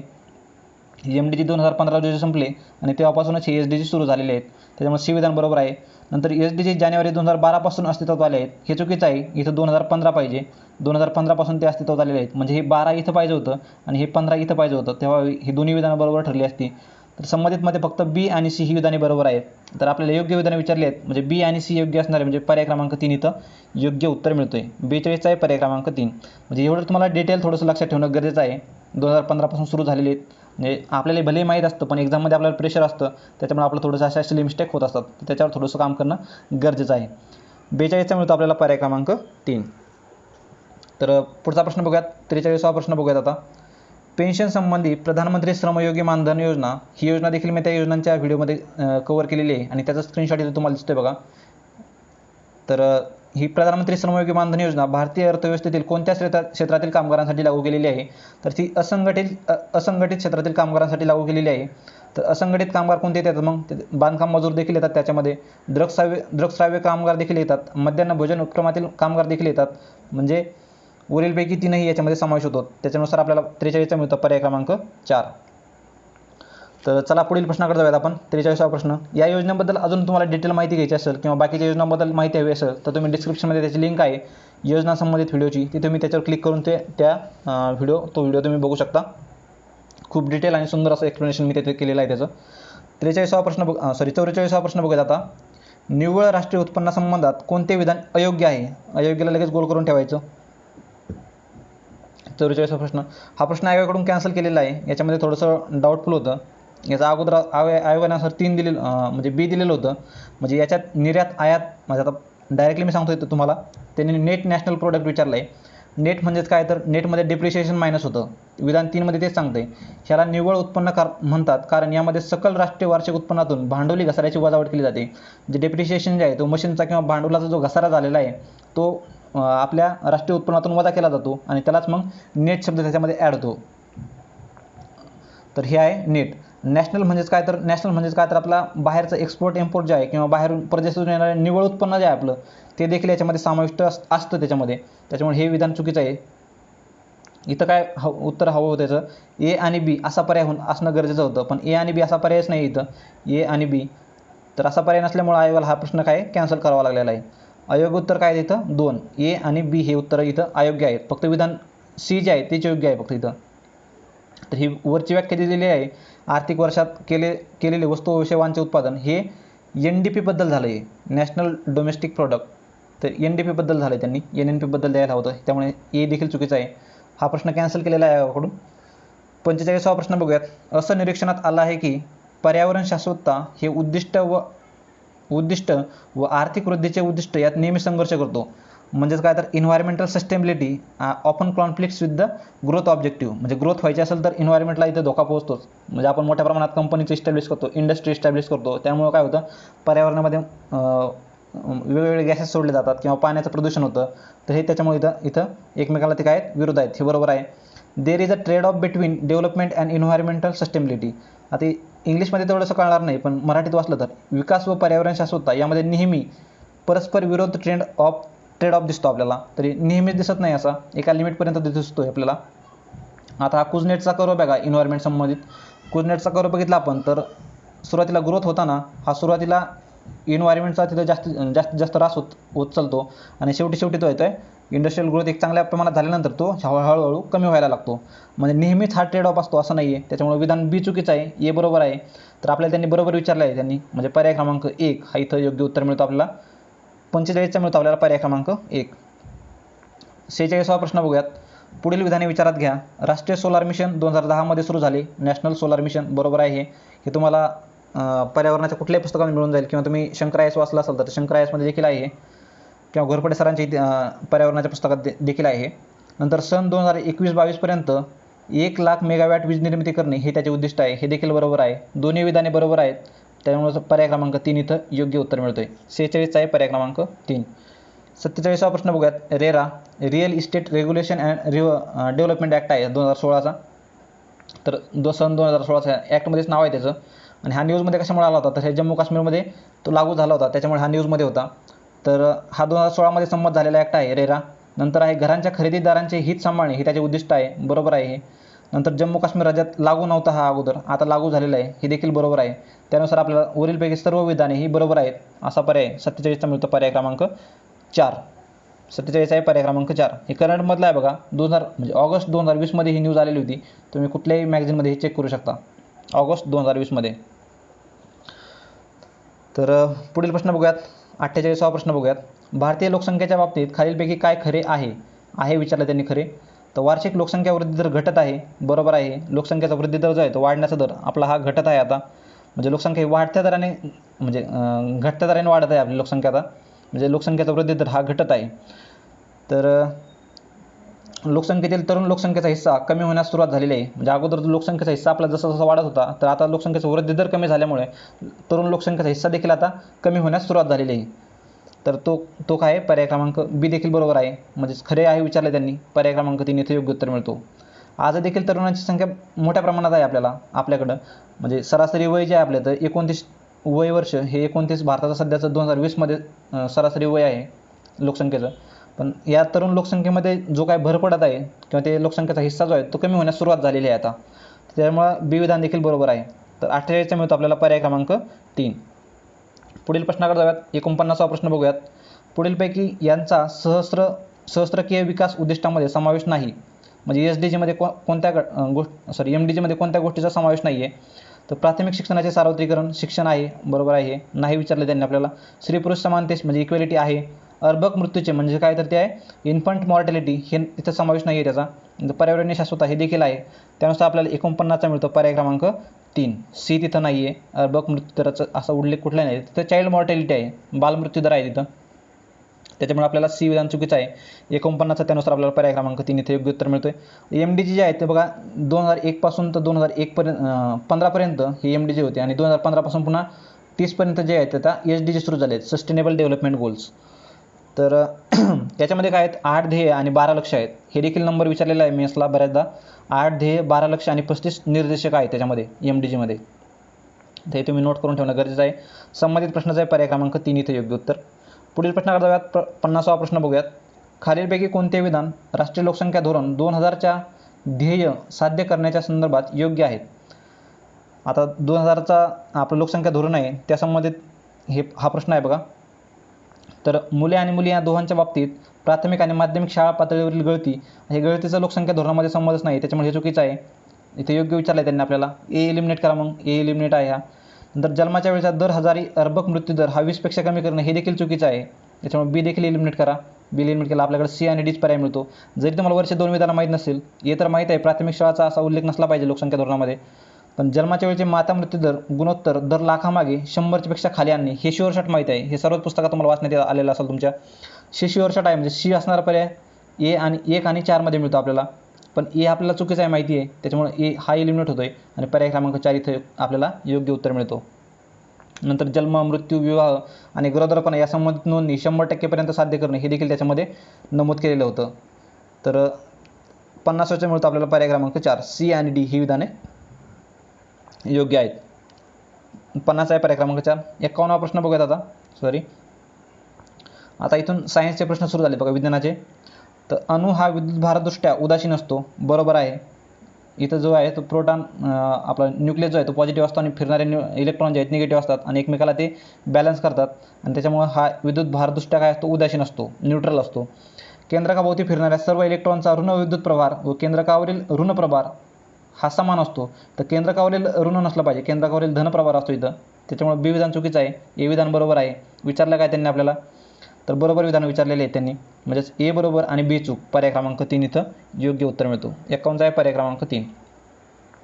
52 बघूयात. 52 प्रश्न. जर पाण्याची घनता 1000 किलोग्रॅम पर मीटर क्यूब असेल आणि तांब्याची घनता 8.9 × 10³ किलोग्रॅम पर मीटर क्यूब असेल तर तांब्याची सापेक्ष घनता किती? तर सापेक्ष घनता म्हणजे रिलेटिव्ह डेन्सिटी आहे बघा. ती डेन्सिटीचा फॉर्म्युला आहे हा रिलेटिव्ह डेन्सिटीचा. डेन्सिटी ऑफ सबस्टन्स आपण डेन्सिटी ऑफ वॉटर हा तुम्ही जर 8.9 × 10³ केला आणि त्याला डिवायडेड बाय 1000 केला तर तुम्हाला याचं उत्तर मिळून जाईल. तर 52चा मिळतो आपल्याला पर्याय क्रमांक 1. 8.9. इथं काय होणार आहे, 3 शून्य ह्या 10³ सोबत मायनस होणार आहेत आणि हा 8.9 शिल्लक राहणार आहे इथं आणि तोच तुमचं इथं योग्य उत्तर आहे. 1000ला कसं लिहिता येईल आपल्याला 10³ लिहिता येईल. 10³ कॅन्सल होतील आणि 8.9 हा शिल्लक राहील. त्यानुसार आपल्याला मिळतो रिलेटिव्ह डेन्सिटी पर्याय क्रमांक 1. पुढील प्रश्नाकडे जाऊयात. प्रश्न क्रमांक 53 बघूयात. अशा प्रश्नामध्ये काय करायचं, हा भलेही तुम्हाला प्रॉब्लेम किंवा फॉर्म्युला माहीत नाही आहे तर संबंधित प्रश्नामध्ये दिलेल्या दोन जे व्हॅल्यू आहेत यांचा भागाकार करायचा. प्रथमतः भागाकार जर केला तर तुम्हाला जे उत्तर मिळालं ते पर्यायामध्ये जर असेल तर तेच मारायचं. आपल्याला असा त्याला आपल्याला तुका मारायचाच आहे ना, तर हा पर्याय तुम्ही नक्कीच म्हणजे ट्रिक नक्की तुम्ही फॉलो करून बघा, तुम्हाला बऱ्यापैकी उत्तर त्याची मिळून जातील. कारण एक्झामचं एवढं प्रेशर असतं की त्यावेळेस फॉर्म्युले आठवतच नाही आहेत. त्याच्यामुळे पहिलं काम काय करायचं, असं 2 व्हॅल्यू जर दिले असेल तर दोघांचा भागाकार करायचा आधी आणि जी मोठी संख्या असेल ती शक्यतो अंशामध्ये घ्यायची आणि जी लहान संख्या असेल तर ती छेदामध्ये घ्यायची. कारण इथं 8.9 आणि खाली काय राहील तर ते 1 राहील, त्याच्यामुळे 8.9 मोठाच आहे, त्याच्यामुळे अंशामध्ये 8.9 येईल आणि तेच उत्तर आहे आपलं 8.9. तर 53वा प्रश्न बघूयात. जर प्रकाश पहिल्या माध्यमातून 2 × 10⁸ मीटर पर सेकंद वेगाने जाताना दुसऱ्या माध्यमात म्हणजे हा मीडियम आहे बघा, तर इथून प्रकाश लाईट आला आहे, म्हणजे लाईट आला आहे आणि तो थोडासा इकडे बेंड होतो आहे असा. इथं काय कशामुळे बेंड होतो तो, तर दोघांचे काय रिफ्रॅक्टिव्ह इंडेक्स जे असतात ते वेगवेगळे असल्यामुळं हा बेंड होत असतो. इथं पहिल्या माध्यमात प्रकाशाचा वेग किती दिलेला आहे 2 × 10⁸ मीटर पर सेकंद आणि दुसऱ्या माध्यमात दिलेला आहे 1.25 × 10⁸ मीटर पर सेकंद. इथं पुन्हा मागच्या प्रॉब्लेममध्ये सांगितल्यासारखं 2ला काय करायचं मग पुन्हा 1.5 × 10⁸ आणि × 10⁸ करा, याचा डिव्हिजन करा तुम्ही, तुम्हाला उत्तर मिळून जाईल 1.6. 53 त्यानुसार मिळतो आपल्याला पर्याय क्रमांक 3. अन्यथा तुम्हाला जर याचा फॉर्म्युला माहीत असेल रिफ्रॅक्टिव्ह इंडेक्सचा 2 आणि खाली 1 लिहितात आणि वरती काय लिहितात तर पहिल्या माध्यमाचा वेग 2 × 10⁸ डिवायडेड बाय 1.25 × 8 याचं जर तुम्ही हे कॅल्क्युलेशन केलं 10⁸ कॅन्सल झाला. 1.25 2ला जर भागितलं तर तुम्हाला 1.6 उत्तर मिळतं. तर मिळतं पर्याय क्रमांक 3. 53 आहे पर्याय क्रमांक 3. पुढील प्रश्न बघूयात. प्रश्न क्रमांक 54. हा स्नेल्स लॉ आहे बघा. साइन आहे आपण सायणार, तर त्यानुसार देखील हा प्रॉब्लेम सुटू शकतो. तर 54 प्रश्न बघा. दोन पृष्ठभागाच्या मध्ये ज्यावेळेस वंगणाचा पातळ थर संपर्कात येतो त्यावेळेस त्याला कोणते घर्षण म्हणतात? तर पहिल्या आन्सर याचं वंगण घर्षण किंवा ग्रीजी फ्रिक्शन दिलं होतं, पण दुसऱ्या आन्सर कीमध्ये याचं I1 उत्तर कॅन्सल केलेलं आहे. पण याचं उत्तर हे वंगण घर्षणच हवं होतं, कारण दोन माध्यमामध्ये म्हणजे गाडीच्या आखामध्ये ज्यावेळेस आपण वंगण घालतो तर त्यावेळेस तुम्हाला माहीत असेल बघा, ती काय तर ती वंगणावरच तो आग जो काय तो घासत असतो, त्यामुळे त्याला वंगण फ्रिक्शन आपण किंवा ग्रीजी फ्रिक्शन देखील त्याला म्हणू शकतो. तर सेकंड कीनुसार हा I1 हा प्रश्न कॅन्सल केलेला आहे. पुढील प्रश्नाकडे जाऊयात. 55 प्रश्न बघूयात. एका माणसाला 25 किलो वजनाची बॅग 5 मीटर उंचीवर नेण्यास 30 सेकंद लागतात. तर त्या माणसाने वापरलेली शक्ती, पॉवर किती आहे ती काढायची आपल्याला इथं. तर पॉवरचा फॉर्म्युला माहीत असेल तुम्हाला तर उत्तमच आहे, नसेल तर मग काय असे प्रश्न शक्यतो स्किप करणं किंवा त्यालाच म्हणजे 25 × 5 म्हणजे याचा काय फॉर्म्युला आहे तर पॉवर इज टू म्हणजे कार्य करण्याचा दर म्हणजे शक्ती असते, वर्क अपॉन टाईम. पण वर्कचा पुन्हा काय फॉर्म्युला आहे तर work is to force into displacement आहे. पण फोर्सचं पुन्हा काय येतं इथं mg येतो, त्याचा मास इंटू ग्रॅव्हिटी येतो. म्हणजे याचा फायनल फॉर्म्युला कसा होईल मग P is to m into G mg आणि into D divided by T. याचं जर तुम्ही पूर्ण सॉल्व केलं, m म्हणजे काय मास दिलेलं आहे त्यांनी आपल्याला 25 गुणिले जी किती दिलेलं आहे 9.8, सर्वांनाच माहीत असतो 9.8 आणि डिस्प्लेसमेंट किती झाले तर ते 5 मीटर उंचीवर नेण्याचं आहे आपल्याला त्याला. तर 5 डिवायडेड बाय किती केलं आपण तर डिवायडेड बाय 30 केलं, तर याचा पूर्ण भागाकार केलं तर तुम्हाला याचं योग्य उत्तर मिळून जातं आहे आणि ते उत्तर आहे 40.83 वॅट. तर संबंधित प्रश्नाचं पर्याय क्रमांक 2 इथं योग्य उत्तर मिळतं आपल्याला. 55 आहे पर्याय क्रमांक 2. पुढील प्रश्नाकडे जाऊयात. प्रश्न क्रमांक 56 बघूयात. लेझर किरण पृथ्वीवरून चंद्राकडे सोडल्यानंतर, समजा ही पृथ्वी आहे आणि हा चंद्र आहे, लेझर किरण आपण इथून सोडलेला आहे सोडल्यानंतर चंद्राच्या पृष्ठभागापासून परावर्तित होऊन पृथ्वीवर परत येण्यास 2.56 सेकंद लागतात. इथून सोडला आणि त्याला परत यायचं आहे तर त्याला 2.56 सेकंद लागतात, म्हणजे जाऊन येण्यासाठी 2.56 सेकंद लागतात. तर चंद्राच्या पृथ्वीभोवतीच्या परिभ्रमण कक्षेची त्रिज्या किती, तर हे अंतर किती आहे विचारलं त्यांनी आपल्याला सरळ, कारण हा चंद्र आहे तो आपल्या पृथ्वीभोवती परिभ्रमण करणार आहे आणि ती त्रिज्या आहे म्हणजे ह्याचं चंद्राचं आणि पृथ्वीचं अंतर विचारलेलं आहे त्यांनी. तुम्हाला डायरेक्टली अंतर माहीत असेल चंद्र आणि पृथ्वीचं तर उत्तमच आहे, नसेल तर या फॉर्म्युलाने देखील तुम्ही काढू शकता. 2.56 जाऊन येण्यासाठी वेळ लागतो आहे, म्हणजे फक्त जाण्यासाठी किती लागणार मग 2.56 भागिले 2 म्हणजेच किती येणार तो 1.28 येणार. म्हणजे आपल्याला फॉर्म्युला आहे distance is to speed into time, अंतर बरोबर वेग गुणिले वेळ. डिस्टन्स काढायचं आहे आपल्याला, स्पीड किती दिलेलं आहे आपल्याला, लाईटचं स्पीड माहिती आहे आपल्याला 3 × 10⁸ metre per second into time किती दिलेलं आहे आपल्याला 1.28. याचा गुणाकार केला तर तुम्हाला इथं योग्य उत्तर मिळून जातं 56चा पर्याय क्रमांक 4. 3.84 × 10⁸ मीटर एवढं त्याचं अंतर आपल्याला मिळून जातं आहे. तर 56चा आहे पर्याय क्रमांक 4. पुढील प्रश्नाकडे जाऊयात. प्रश्न क्रमांक 57 बघूयात. मित्रांनो फास्ट असेल तर व्हिडिओ परत एकदा रिव्हर्स करा, परत बघा. तर 57 प्रश्न बघूयात. खालीलपैकी कोणत्या पेशी घटकाभोवती पटल म्हणजेच आवरण नसते विचारले त्यांनी, नसते आवरण नसते त्याला, म्हणजे कोणती not bounded by the membrane नसते त्याला, तर ती आहे रायबोझोम. रायबोझोमला कुठल्याही प्रकारचं आवरण नसतं. तर हे काहीतरी प्रोटीन सिंथेसिसचं काम करतं बघा रायबोझोम, अमायनो ॲसिडपासून प्रोटीन्स करतं. लायझोझोम जे आहे तर लायझोझोम हे डेड सेलचं इथं कन्झम्पशन करतं बघा हे. बाकी ह्याला हे असतात म्हणजे मेम्ब्रेन असते, त्याला मायटोकॉन्ड्रियाला देखील मेम्ब्रेन असतं आणि क्लोरोप्लास्ट म्हणजे फोटोसिंथेसिसमध्ये जे सहभाग घेत आहे त्याला देखील मेम्ब्रेन असतं. इथं मेम्ब्रेन फक्त नसतं, तिथे आहे रायबोझोम. ही रायबोझोम संबंधित इमेजमध्ये तुम्हाला दिसत असेल. तर संबंधित प्रश्नाचा पर्याय क्रमांक 2 इथे योग्य उत्तर आहे. 57 प्रश्न झाला. 58 प्रश्न बघूयात. इकॉलॉजी हा शब्द खालीलपैकी कोणत्या शास्त्रज्ञाद्वारे शोधण्यात आला. इकॉलॉजी हा शब्द कोणत्या शास्त्रज्ञाद्वारे शोधण्यात आलेला आहे, तर हा 1 लाईन प्रश्न आहे बघा.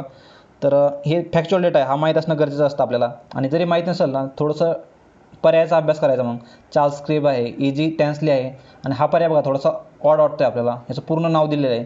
मग शक्यतो काय करायचं, असा डिटेल दिलेला किंवा पूर्ण नाव दिलेला पर्याय मारायचा, अर्नस्ट हेनरिच हॅकेल, आणि तोच पर्याय इथं योग्य आहे. 58चा आहे पर्याय क्रमांक 2. 59 प्रश्न बघूयात. युकॅरियोटिक पेशी संदर्भात गुणसूत्र जनुकीय साहित्य DNA संबंधित खालील विधानांचा विचार करा. युकॅरियोटिक पेशींसंबंधित DNA जे आहेत त्या संबंधित काही विधानं दिलेली आहेत त्यांनी. तर त्याबद्दल बघूयात आपण. युकॅरियोटिक पेशीतील गुणसूत्रामध्ये DNA साहित्य DNA सोबत हिस्टोन लघु प्रथिने संलग्नित असतात.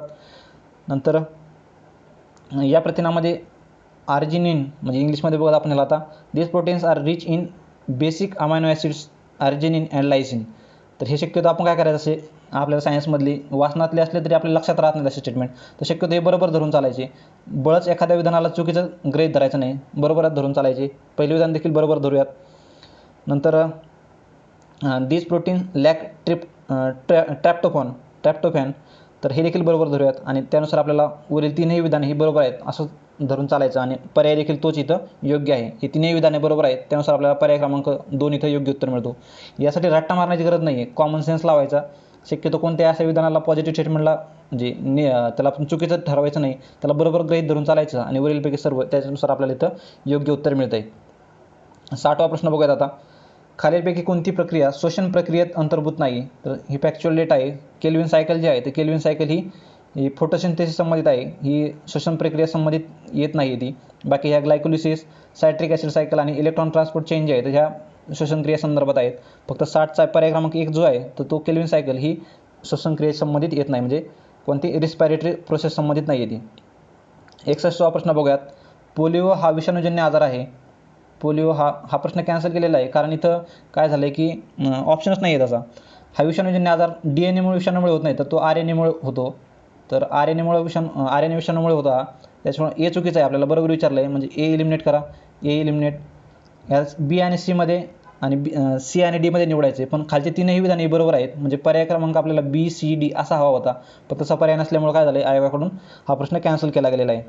तर याचं आधी उत्तर 2 दिलं होतं, पण नंतर ऑब्जेक्शन घेतल्यामुळं, कारण आता पोलिओचे भारतातून निर्मूलन झालेले आहे हे बरोबर आहे, पण अगोदर आयोगाने हे चूक दिलं होतं. पण पोलिओचे निर्मूलन पूर्णपणे झालेलं आहे हे बरोबर आहे. पल्स पोलिओ कार्यक्रम भारतामध्ये कधी राबवला, तर 95मध्ये राबवला, हे देखील बरोबर आहे. आणि पोलिओ मायलेटिसला सर्वसाधारणपणे पोलिओ म्हणतात. पोलिओ मायलेटिस हे त्याचं सायंटिफिक नाव आहे, त्यालाच पोलिओ म्हणतात, हे देखील बरोबर आहे. BCD असा पर्याय असणं गरजेचं होतं. आता आपल्याला 27 मार्च 2014 रोजी WHO आहे, वर्ल्ड हेल्थ ऑर्गनायझेशन जे आहे, तर जिनेव्हा इथे हेडक्वार्टर आहे तिचं, तर त्या WHO आपल्याला हे पोलिओ फ्री स्टेटस दिलेलं आहे, म्हणजे पोलिओ फ्री देशाचा दर्जा दिलेला आहे त्यांनी. त्यामुळे 14ला आपण पोलिओ फ्री झालेलो आहोत. आणि शेवटचा रुग्ण जो आहे तो आपल्याला 2011मध्ये सापडला होता. 2011मध्ये. त्यानुसार काय मिळतं आपल्याला BCD, पण असा पर्याय नसल्यामुळे काय केलं आयोगानं, हे उत्तर प्रश्न कॅन्सल केलेलं आहे. अन्यथा याचं उत्तर BCD हे उत्तर पाहिजे होतं त्याचं. 62वा प्रश्न बघूयात. मानवाच्या पोटामध्ये कोणते जठररस स्रावतात? जठररस म्हणजे काय म्हणते, juices are secreted, gastric juices are secreted. तर आपल्या स्टमकमध्ये कोणते ज्यूस सापडतात, तर ते पेप्सिन आणि HCl हायड्रोक्लोरिक ॲसिड. पेप्सिन आणि हायड्रोक्लोरिक ॲसिड. 62चा आहे पर्याय क्रमांक 3. हे भस्केसांच्या पुस्तकामध्ये देखील तुम्हाला मिळून झाली ही गोष्ट. तर हे आहेत पर्याय क्रमांक 3, 62-3. 63वा प्रश्न बघूयात. सस्तन प्राण्याच्या हृदयामध्ये होणारा रक्ताभिसरणाचा क्रम, तर हे सर्वांनाच माहिती आता आहे. राईट ऑरिकल आहे, हे राईट व्हेंट्रिकल आहे, म्हणजे इथून रक्त येते, ह्यात खाली जातं, पुन्हा इकडं पाठवलं जातं फिल्टरसाठी, पुन्हा येणार ह्याच्यामध्ये म्हणजे लेफ्ट ऑरिकलमध्ये, आणि लेफ्ट ऑरिकलमधून लेफ्ट व्हेंट्रिकलमध्ये जाणार. म्हणजे असा पर्याय जर बघितला आपण, तर 63चा मिळतो आपल्याला पर्याय क्रमांक 3. 63चा मिळतो आपल्याला पर्याय क्रमांक 3, BDAC. तर 64वा प्रश्न बघूयात. खालीलपैकी कोणती पायरी श्वासोच्छ्वास प्रक्रियेतील नाही? श्वासोच्छ्वास प्रक्रियेतील कोणती पायरी नाही आहे? तर हा खूपच फॅक्च्युअल प्रश्न आहे बघा. फ्रुक्टोज 1,6 डायफॉस्फेट, फ्रुक्टोज 6 फॉस्फेट ही श्वासोच्छ्वास प्रक्रियेतील पायरी नाही आहे ती. आता ह्याच्यामध्ये तुम्हाला डिटेल एक्सप्लेनेशन देऊन काही फायदा नाही आहे, तुम्ही एवढं लक्षातही ठेवू शकत नाही आहे. त्याच्यामुळं असे प्रश्न शक्यतो स्किप करत चालायचे, किंवा थोडंसं जे डिटेल दिलेलं आहे किंवा त्यात खूप जास्त माहिती दिलेली आहे असे पर्याय मारायचे, किंवा थोडंसं लांबके पर्याय जे असतात ते मारायचे. अजूनही बऱ्यापैकी प्रश्नामध्ये तो तुमचा एक तुक्का हा बरोबर ठरतो तिथं. तर 64चा आहे पर्याय क्रमांक 2. 65वा प्रश्न बघूयात. कॅल्शियम ऑक्साईडची स्टेबल ऑक्टेट मिळवण्यासाठी, तर कॅल्शियम ऑक्टेट, कॅल्शियमचा अनुक्रमांक किती आहे? ॲटॉमिक नंबर तो आहे 20. याचं इलेक्ट्रॉनिक कॉन्फिगरेशन जर बघितलं आपण, तर त्याचं 2, 8, 8 आणि शेवटच्या कक्षामध्ये पुन्हा 2 येतील. SPDF असं इलेक्ट्रॉनिक कॉन्फिगरेशन जे असतं तर त्यानुसार. आणि ऑक्सिजनचं जर बघितलं आपण, ॲटॉमिक नंबर किती आहे ऑक्सिजनचा, तर तो आहे 10. त्याच्यामध्ये कसं कॉन्फिगरेशन आहे, 2 आणि 6 आहे, सॉरी 8 अनुक्रमांक आहे त्याचा. तर यानुसार जर बघितलं आपण, काय इथं ह्याच्याकडे 2 शिल्लक राहतात आणि ऑक्सिजनला 2 कमी पडतात. 2 आणि 6 आहे त्याचं, 8 नंबर आहे याचा. तर त्यानुसार जर बघितलं आपल्याला तर काय मिळते, याला 2 कमी पडतात आणि ह्याच्याकडे किती आहेत, 2 जास्त आहेत. म्हणजे 2 आणि 6 आहे. ह्याला ऑक्टेट कंप्लीट करण्यासाठी याला काय 2 घ्यावे लागणार आहेत अजून. म्हणजे 2 आणि 8 होईल ऑक्सिजन आणि ह्याचा पण काय होईल, हा शेवटचा गेल्यामुळे 2, 8, 8 होईल. दोघांचे ऑक्टेट कंप्लीट होतील. म्हणजे कॅल्शियम अणूकडून 2 इलेक्ट्रॉन ऑक्सिजनच्या अणूस जातील. हे विधान बरोबर आहे. 65च्या त्यानुसार आपल्याला पर्याय क्रमांक 1 इथं योग्य उत्तर मिळतोय. पर्याय क्रमांक 1. 66 बघूयात. 32 ग्रॅम मिथेन रेणू वस्तुमान 16 ग्रॅम पर मोल आणि 192 ग्रॅम ऑक्सिजन रेणू वस्तुमान 32 ग्रॅम प्रति मोल एकत्र मिसळले. हे दोन वायू जर एकमेकांशी रासायनिक अभिक्रिया करत नसतील तर मिथेनचे वायू मोल फ्रॅक्शन किती. तर हा खूप कॅल्क्युलेशनचा प्रश्न आहे बघा. याच्यामध्ये डायरेक्टली उत्तर सांगतो मी तुम्हाला. 66चा आहे पर्याय क्रमांक 1. तर याच्यामध्ये मिथेनचा फॉर्म्युला माहीत असणं गरजेचं आहे तुम्हाला. मग याच्यामध्ये मिथेनचं 32 ग्रॅम दिलेले आहेत त्यांनी आणि 192 ग्रॅम हे ऑक्सिजनचे दिलेले आहेत. या दोघांचं कॉम्पोजिशन जर केलं त्याच्यानुसार मग आपल्याला 32चा एका ग्रॅमचं हे 16, एका रेणूचं आहे 16 ग्रॅम, मग यानुसार 32 ग्रॅमचं काढावे लागेल. त्यानुसार आपल्याला 66चा पर्याय क्रमांक 1 इथं योग्य उत्तर मिळून जाईल. 67वा प्रश्न बघूयात. याच्यावर देखील वारंवार प्रश्न विचारला जातो. डायमंड, ग्रॅफाईट, तर याच्यावर प्रश्न विचारला जातो. त्याच्यामुळे हे देखील तुम्हाला बेसिक माहीत असणं गरजेचं आहे याच्याबद्दल. तर खालील दिलेल्या विधानांपैकी कोणते विधान बरोबर आहे. हिरा हा विद्युत दुर्वाहक आहे. बरोबर आहे, कारण याच्यामध्ये फ्री इलेक्ट्रॉन नसतात. पूर्ण इलेक्ट्रॉन हे जॉईंट असतात एकमेकांसोबत बॉन्डने. तर त्याच्यामुळं हे विधान बरोबरच आहे. नंतर ग्रॅफाईटमध्ये द्विमितीय पत्रकासारखी संरचना असते. बरोबर आहे. ग्रॅफाईट विद्युत वाहक आहे. याच्यामध्ये फ्री इलेक्ट्रॉन असल्यामुळे हा विद्युत वाहक आहे आणि खडकाला भोग पाडायला हिरा वापरतात. हे देखील बरोबर आहे. तर 67 जर बघितलं आपल्याला तर वरील सर्व विधाने ही बरोबर मिळतात. त्याच्यामुळे पर्याय क्रमांक 1 इथं योग्य ठरतोय. 68वा प्रश्न बघूयात.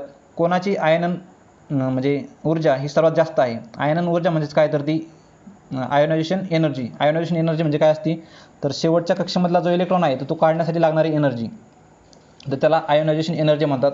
तर ती आयोनायझेशन एनर्जी कोणाची जास्त आहे असं विचारलं त्यांनी. तर ती आहे Mg2+ची. आता Mg2+ची आयोनायझेशन एनर्जी जास्त कशी आहे. समजा हा इलेक्ट्रॉन आहे आपला न्यूक्लियस आहे आणि शेवटी ते असं बाहेर त्याच्या कक्षा फिरतात. समजा ह्याच्या कक्षा सुरुवातीच्या कक्षेमध्ये 2 आहेत, नंतर इथं समजा 1 इलेक्ट्रॉन होता आणि हा 1 इलेक्ट्रॉन समजा 2 इलेक्ट्रॉन दुसऱ्या कक्षात देखील. हा न्यूक्लियस जो आहे तर हा सर्व इलेक्ट्रॉनना आपल्याकडे म्हणजे हा पॉझिटिव्ह चार्ज आहे, बाकी सर्व निगेटिव्ह चार्ज आहेत. तर पॉझिटिव्ह निगेटिव्ह काय करतात, एकमेकांकडे आपल्याला ओढून घेतात. आता हा 4मध्ये म्हणजे एकट्या न्यूक्लियसला ह्या 4ला ओढणं थोडंसं अवघड आहे. पण यातला एखादा निघून गेला म्हणजे याला काय करायचं, आता फक्त 3 इलेक्ट्रॉनलाच आपल्याकडे ओढायचे. म्हणजे 3 इलेक्ट्रॉनला तो 4 इलेक्ट्रॉनपेक्षा काय जास्त क्षमतेने ओढू शकतो. म्हणजे हा जेवढा जास्त क्षमतेने ओढन तेवढी ह्या इलेक्ट्रॉनला आपल्याला इथून काढण्यासाठी एनर्जी ही जास्त लागणार आहे. Mg2+ म्हणजेच काय, तर यानं 2 इलेक्ट्रॉन ऑलरेडी गमावलेले आहेत. म्हणजे हे 2 इकडचा 1 आणि इकडचा 1 इलेक्ट्रॉन गेलेला आहे ऑलरेडी. म्हणजे फक्त ह्या 2 इलेक्ट्रॉनलाच त्याला आपल्याकडे ओढायचं आहे आणि 2 इलेक्ट्रॉनला तो अजून शक्तीने म्हणजे अजून ताकदीने तो आपल्याकडे ओढून ठेवणार आहे. आणि ह्या 2 इलेक्ट्रॉनला काढण्यासाठी त्याच्यामुळे काय आयोनायझेशन एनर्जी जी आहे ती जास्त लागणार आहे. त्याच्यामुळे Mg2+ हे त्याचं योग्य उत्तर आहे. तर 69वा प्रश्न बघूयात. रासायनिक अभिक्रियेचा वेग हा साधारणपणे, हा रिपीट झालेला प्रश्न आहे बघा. साधारणपणे काय होतं, रासायनिक अभिक्रियेचा वेग हा मंदावत जातो. सुरुवातीला हा जास्त असतो आणि वेळेसह तो कमी होत जातो. 69चा मिळतो आपल्याला पर्याय क्रमांक 3. पुढील प्रश्नाकडे जाऊयात. 70वा प्रश्न बघूयात. डॅश डॅश हा सौम्य क्षपनक आहे म्हणजे रिड्युसिंग एजंट आहे, तो माइल्डेस्ट रिड्युसिंग एजंट. तर तो कोणता आहे, तो आहे NaBH4. तर हे फॅक्च्युअल आहे, तुम्हाला येणं अपेक्षित नाही आहे ते, आणि लक्षात देखील ठेवू शकत नाही आपण एवढे केमिकल नाव त्यांची. तर संबंधित 70चा आहे पर्याय क्रमांक 3. तर 71वा प्रश्न बघूयात. 71वा काय सांगतोय, सामाजिक आणि शैक्षणिकदृष्ट्या मागास वर्गाच्या, आता इथून सायन्सचे प्रश्न संपलेले आहेत. म्हणजे 50 ते 70 हे प्रश्न सायन्सचे होते. आता 71 पासून ते 85 पर्यंत हे पॉलिटीचे प्रश्न आहेत. पहिला प्रश्न बघू पॉलिटीचा. सामाजिक आणि शैक्षणिकदृष्ट्या मागास वर्गाच्या संदर्भात 2021च्या 105व्या घटना दुरुस्ती कायद्याने भारतीय संविधानाच्या कोणत्या म्हणजे संविधानाच्या डॅश डॅश कलमामध्ये बदल केले आहेत. तर किती कलमामध्ये बदल केले आहेत असं विचारलं त्यांनी. तर 3 कलमामध्ये बदल केले आहेत 105व्या घटना दुरुस्तीनुसार. आणि ते 3 कलम कोणते आहेत, तर ते आहेत 342A. आता हे डिटेलमध्ये सांगत नाही येते तुम्हाला 342A मध्ये काय, ते 366 आहे. 366 मध्ये काय त्यांची व्याख्या सांगितलेली आहे. आणि 338B देखील आहे. यांचं जे रिझर्वेशन आहे ते वाढवलेलं आहे. तर त्यांनी या 3 कलमामध्ये इथं घटना दुरुस्ती केलेली आहे. त्याच्यामुळे पर्याय क्रमांक 3 इथं योग्य उत्तर आहे त्याचा. या घटना दुरुस्तीचा देखील मी एक व्हिडिओ बनवलेला आहे. आजपर्यंत ज्या 104 ज्या घटना दुरुस्ती आहेत त्या 104 घटना दुरुस्ती त्याच्यामध्ये समावेश आहे. 105वा नाही आहे त्याच्यामध्ये, हा नंतर 21मध्ये झालेला आहे तो. मी 20मध्ये व्हिडिओ बनवला असल्यामुळे 104व्या घटना दुरुस्तीपर्यंत, पहिल्या घटना दुरुस्तीपासून 2020 पर्यंत सर्व घटना दुरुस्ती त्या एकाच व्हिडिओमध्ये मी कव्हर केलेल्या आहेत. नक्कीच तुम्ही तो व्हिडिओ आवर्जून बघावा. तर 71चा आहे पर्याय क्रमांक 3. पुढील प्रश्न बघूयात. 72वा प्रश्न. शोषणाविरुद्धचा हक्क डॅश डॅशच्या संदर्भात खालीलपैकी कोणते विरुद्ध बरोबर आहेत शोषणाविरुद्धच्या हक्कासंदर्भात खालीलपैकी कोणते विधाने बरोबर आहेत. शोषणाविरुद्धचा हक्क कोणता आहेत मग त्याच्यात मानवी तस्करी आणि वेठबिगारीस प्रतिबंध. तर तो आहे पर्याय क्रमांक 1. 72चा मिळतो आपल्याला पर्याय क्रमांक 1. तो काय 23 आणि 24मध्ये बघा हे शोषणाविरुद्धचे हक्क आहेत आपल्याला 23 आणि 24. 23मध्ये काय सांगता येतं ते ह्युमन ट्रॅफिकिंग मानवी तस्करी जे आहे त्याला प्रतिबंध आहे आणि 24मध्ये काय सांगता येतं ते बालकामगार. ह्या दोघांना मिळून काय म्हणतात तर ते शोषणाविरुद्धचा हक्क आहे आपला तो. आणि पर्याय क्रमांक 1 त्याच्यामुळे आपल्या इथं योग्य मिळतोय. 73वा प्रश्न बघूयात. खालीलपैकी कोण राष्ट्रपतीच्या निवडणुकीत थेट भाग घेत नाही. पॉलिटीचे प्रश्न त्या काइंडमध्ये सोपे होते म्हणावे लागेल आपल्याला यावेळी, कारण सगळेच प्रश्न हे पॉलिटीच्या लक्ष्मीकांतच्या बुकमधून किंवा कोळंबे सरांच्या बुकमधून हे कव्हर झालेले आहेत इथं. तर राष्ट्रपतीच्या निवडणुकीत थेट कोण भाग घेत नाही तर ते राज्य विधान परिषदांचे निवडलेले आणि नामनिर्देशित सदस्य. विधान परिषदेचा कुठलाही सदस्य हा राष्ट्रपतीच्या निवडणुकीत भाग घेत नाही. म्हणजे डी आपल्याला हवा आहे त्याच्यामध्ये.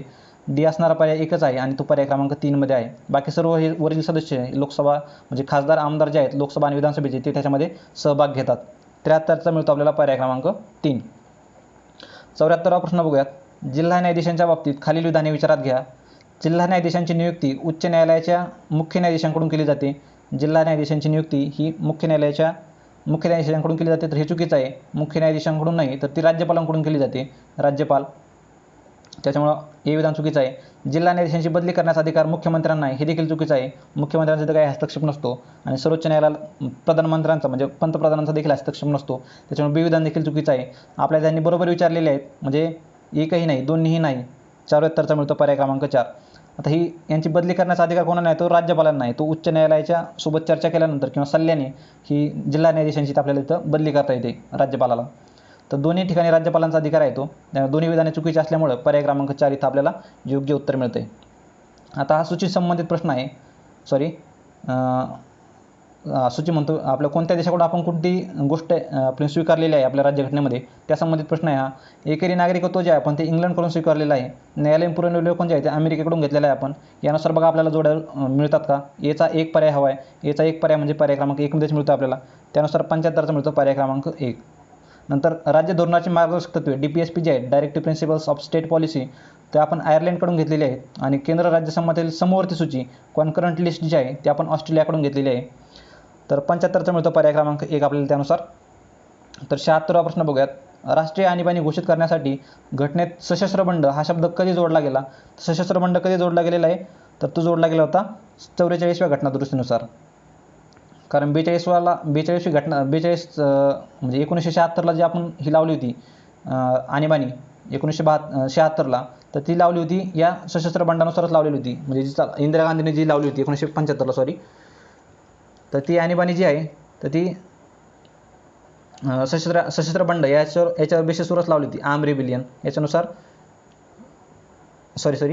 व्हेन वर्ड वाज आर्म रेबिलियन ॲडेड म्हणजे आर्म रेबिलियन हा इथे ॲड केलेला आहे. अगोदर काय होतं याच्यामध्ये इंटरनल डिस्टर्बन्स होता. इंटरनल डिस्टर्बन्सेसनुसार आपण इंदिरा गांधीने ही इमर्जन्सी लावली होती आणि इंटरनल डिस्टर्बन्सेस ही खूप वेग टर्म आहे. इंटरनल डिस्टर्बन्समध्ये काही देखील येऊ शकतं. म्हणजे एखाद्या ठिकाणी दंगा झाला तर तुम्ही त्याला इंटरनल डिस्टर्बन्सेस म्हणू शकता. अंतर्गत अशांतता तर त्यानुसार तुम्ही इमर्जन्सी लावू शकता. तर हे थोडंसं म्हणजे इमर्जन्सी कधीही लावू शकता मग तुम्ही. तर ते काढून आपण तिथं काय सशस्त्र बंड म्हणजे आर्म रेबिलियन हे शब्द टाकलेला आहे आणि तो टाकलेला आहे 44व्या घटनादुरुस्तीनुसार. म्हणजे काँग्रेसचं सरकार गेलं होतं त्यावेळेस आणि जनता पक्षाच्या सरकारनं हा 44व्या घटनादुरुस्तीनुसार तो शब्द ॲड केलेला होता. तर 76चा मिळतो आपल्याला पर्याय क्रमांक 1. 77वा प्रश्न बघूयात. खालील विधाने विचारात घ्या. राष्ट्रपती कोणतेही सर्वसाधारण विधेयक संसदेकडे पुनर्विचारासाठी पाठवू शकतात. सर्वसाधारण पाठवू शकतात बरोबर आहे. धनविधेयक संसदेकडे पुनर्विचारासाठी पाठवू शकतात चुकीचं आहे. कारण त्यांच्या पूर्वसंमतीनं ते विधेयक मांडलेलं असतं त्याच्यामुळे त्यांना ते परत पाठवण्याचा अधिकार नाही आहे. आपल्याला त्यांनी बरोबर विचारलेलं आहे त्यांनी. तर बी विधान चुकीचं आहे म्हणजे बी चुकीचं आहे आणि ए विधान तर बरोबर आहे त्याच्यामुळे हे देखील चुकीचं ठरतं. ए आणि सी ही विधाने बरोबर आहेत. संसदेने सर्वसाधारण विधेयक पुन्हा मंजूर केल्यास राष्ट्रपतींना विधेयकाला मंजुरी द्यावीच लागते. हे 44व्या घटनादुरुस्तीनुसार राष्ट्रपतीवर बंधनकारक केलेलं आहे त्यांनी. म्हणजे एकदा त्यांनी परत पाठवलं संसदेकडे तुम्ही विचार करा बाबा याच्यावरती आणि संसदेने जर त्याला विचार करून परत जर पाठवलं ते तर राष्ट्रपतीला ह्यावेळेस त्याच्यावर संमती देणं हे बंधनकारक आहे. त्यानुसार 77चा मिळतो आपल्याला पर्याय क्रमांक 3. तर 78वा प्रश्न बघूयात. भारताचा नियंत्रक आणि महालेखा परीक्षक त्या संबंधित खाली विधाने आहेत. म्हणजे कॅग जो आहे ते कॅग संबंधित काही विधान केलेली आहेत त्यांनी. त्याची नियुक्ती भारताच्या राष्ट्रपतीकडून केली जाते बरोबर आहे. त्यांचे वेतन आणि सेवा शर्ती संसदेकडून निश्चित केले जातात. तर त्यांना पंतप्रधानांकडून केव्हाही पदमुक्त केले जाऊ शकते, हे चुकीचं आहे. त्यांना काय राष्ट्रपतीकडून पदमुक्त केले जाऊ शकते, पंतप्रधानांचा कुठलाही समावेश नसतो याच्यामध्ये. तर सी शुअर शॉट माहिती आपल्याला चुकीचं आहे, त्याच्यामुळे इलिमिनेट करा आपण. तर बरोबर विचारलं आहे त्यांनी आपल्याला. सी नको आहे आपल्याला, तर सी इथं नको आहे, सी नको आहे, इथं पण सी नको आहे. फक्त पर्याय क्रमांक 2मध्ये आपल्याला योग्य उत्तर मिळतात. ए आणि बी तर बरोबरच आहेत. तर डी विधान जे आहे ते संसदेच्या लेखा समितीचे मार्गदर्शक, मित्र आणि तत्त्वज्ञ असतात, तत्त्वज्ञ म्हणून काम करतात, हे देखील बरोबर आहे. त्यानुसार काय मिळतं आपल्याला, पर्याय क्रमांक 2 ए बी डी ही विधाने बरोबर आहेत. हा पंतप्रधानांकडून मुक्त नाही, तर हा राष्ट्रपतीकडून मुक्त केला जातो, त्याच्यामुळे सी विधान हे चुकीचं आहे फक्त इथं. 79वा प्रश्न बघूयात. खालील विधाने विचारात घ्या. विधान परिषद हे स्थायी सभागृह आहे, बरोबर आहे ते. राज्यपाल विधान परिषदेचे पदसिद्ध अध्यक्ष असतात, हे चुकीचं आहे. भलेही केंद्रामध्ये राज्यसभेचे उपराष्ट्रपती हे पदसिद्ध अध्यक्ष असतात, पण राज्यामध्ये तशी तरतूद नाही आहे. राज्यपाल हे विधान परिषदेचे पदसिद्ध अध्यक्ष असतात, तर हे चुकीचं आहे. तर आपल्या संबंधित महाराष्ट्र विधान परिषदेचे महाराष्ट्र विधान परिषदेचे अध्यक्ष कोण आहेत हे तुम्ही मला कमेंट बॉक्समध्ये नक्की कमेंट करा. तर बी विधान चुकीचं आहे, आपल्याला त्यांनी बरोबर विचारलं आहे. म्हणजे बी इलिमिनेट करूयात लगेच, बी इलिमिनेट. आणि पण आपल्याला ए तर शुअर शॉट माहिती आहे, बरोबर आहे. मग हे चुकीचं आहे. ए आणि सी ही विधाने बरोबर आहेत. काही नामनिर्देशित सदस्य सोडल्यास विधान परिषदेचे सदस्य अप्रत्यक्ष पद्धतीने निवडले जातात, तर हे बरोबर आहे. त्याच्यामुळे सी आणि हे विधाने बरोबर आहेत. पर्याय क्रमांक 3 इथं योग्य उत्तर मिळतो 79चा. 79चा आहे पर्याय क्रमांक 3. 80वा प्रश्न बघूयात. तर इथं बघा कंपोजिशन देखील इथं दिलेलं आहे तुम्हाला इमेजमध्ये. ग्रॅज्युएटमधून किती निवडले जातात, म्हणजे पदवीधर मतदारसंघामधून 1/12 सदस्य निवडले जातात. आपले किती 78 सदस्य आहेत सगळे विधान परिषदेचे महाराष्ट्राच्या. त्यानुसार 78/12 केलं तर तुम्हाला तो संख्या मिळून जाईल. नंतर टीचर्समधून म्हणजे शिक्षक मतदारसंघातून, लोकल अथॉरिटी स्थानिक स्वराज्य संस्था, नंतर असेंब्ली मेंबर जे निवडलेले विधानसभेचे आमदार आहेत ते किती निवडून देतात, आणि बाकीचे राहिलेले जे आहेत ते राज्यपाल त्यांना नामनिर्देशित करत असतो, नॉमिनेट करत असतो. तर पुढील प्रश्न बघूयात आपण. 80वा प्रश्न. जम्मू आणि काश्मीर राज्य मानवी हक्क आयोगाचे अस्तित्व डॅश डॅश या दिवशी संपले. जम्मू आणि काश्मीर राज्य मानवी हक्क आयोगाचे अस्तित्व कधी संपलं, तर जेव्हापासून तो कायदा लागू झाला तर 31 ऑक्टोबर 2019 रोजी. 80चा आहे पर्याय क्रमांक 1, 31 ऑक्टोबर 2019 रोजी. तर आता जम्मू काश्मीरबद्दल असे बरेचसे प्रश्न येऊ शकतात फ्युचरमध्ये देखील, कारण त्यांचं युनियन टेरिटरीमध्ये रूपांतर केलेलं आहे आणि बऱ्यापैकी केंद्राचे जे ॲक्ट होते अगोदरचे ते आता तिथं लागू होण्याला सुरुवात झालेली आहे. आणि त्याची तारीख ही वारंवार विचारली जाईल तुम्हाला, तर हीच तारीख त्याच्यासाठी तुम्ही लक्षात ठेवणं गरजेचं आहे. याच तारखेपासून बरेचसे कायदे तिथं लागू झालेले आहेत. सरदार वल्लभभाई पटेलांची 144वी जयंती होती. हे थोडंसं एक तुम्ही चेक करून बघा 144वी आहे का. मला तरी आठवतं 144वी जयंती होती. तर त्या दिवसापासून हा युनियन टेरिटरी म्हणून इथं केंद्रानं जाहीर केलेला आहे जम्मू काश्मीरला आणि लडाखला. तर 80चा मिळतो आपल्याला पर्याय क्रमांक 1. 81वा प्रश्न बघूयात. भारतीय राज्यघटनेतील 1992च्या 74व्या घटना दुरुस्ती कायद्याद्वारे शहरी भागात डॅश डॅश प्रकारच्या नगरपालिका आहेत. तर 74 घटना दुरुस्ती झाली, तर त्यानुसार किती प्रकारच्या नगरपालिका आहेत आपल्याकडं, तर 3 नगरच्या आहेत. नगरपंचायत असते, नगरपालिका आणि महानगरपालिका, अशा 3 प्रकारच्या नगरपालिका या 74व्या घटना दुरुस्तीनुसार शहरी भागात ॲड केलेल्या आहेत. तर त्यानुसार 81चा मिळतो आपल्याला पर्याय क्रमांक 2.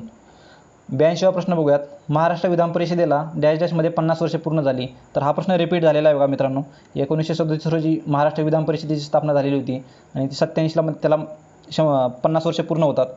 तर काही ठिकाणी तुम्ही सर्च केलं तर 1960 दाखवत आहे त्याची विधान परिषदेची निर्मिती, पण आयोगाने हा प्रश्न रिपीट केलेला आहे. म्हणजे आयोगाने अगोदर देखील सांगितलेलं आहे की 1987मध्ये त्याची 50 वर्षे पूर्ण होतात. त्यानुसार आपल्याला 82चा मिळतो पर्याय क्रमांक 3. पुढील प्रश्नाकडे जाऊयात. 83वा प्रश्न बघूयात.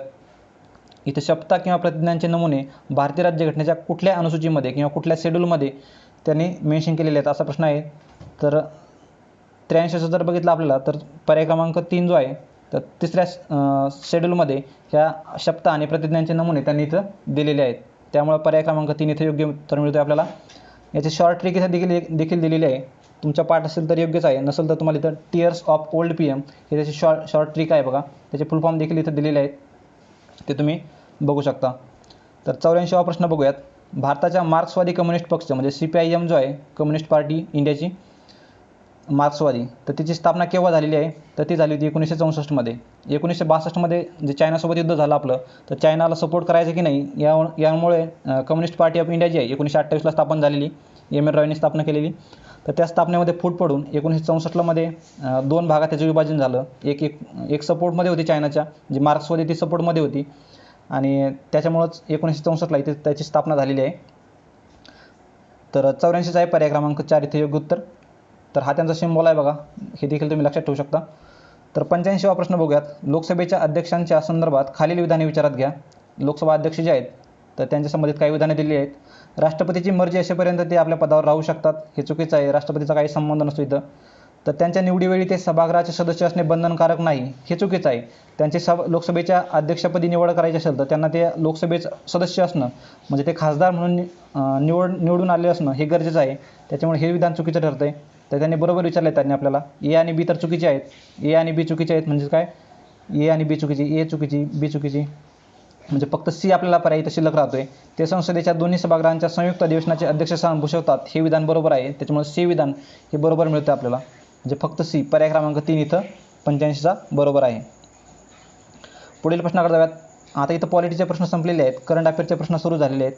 आता करंट अफेअर थोडेसे आउटडेटेड आहेत आपल्याला येणाऱ्या एक्झामसाठी, पण त्यावेळी आलेले आहेत. त्याचा पॅटर्न एक प्रकारे आपल्याला समजून येईल. खूप फॅक्च्युअल प्रश्न आणि जे इंटरनॅशनल करंट अफेअर जे आहेत बाहेरच्या देशातील ते देखील याच्यामध्ये बऱ्याच प्रमाणात विचारलेले आहेत.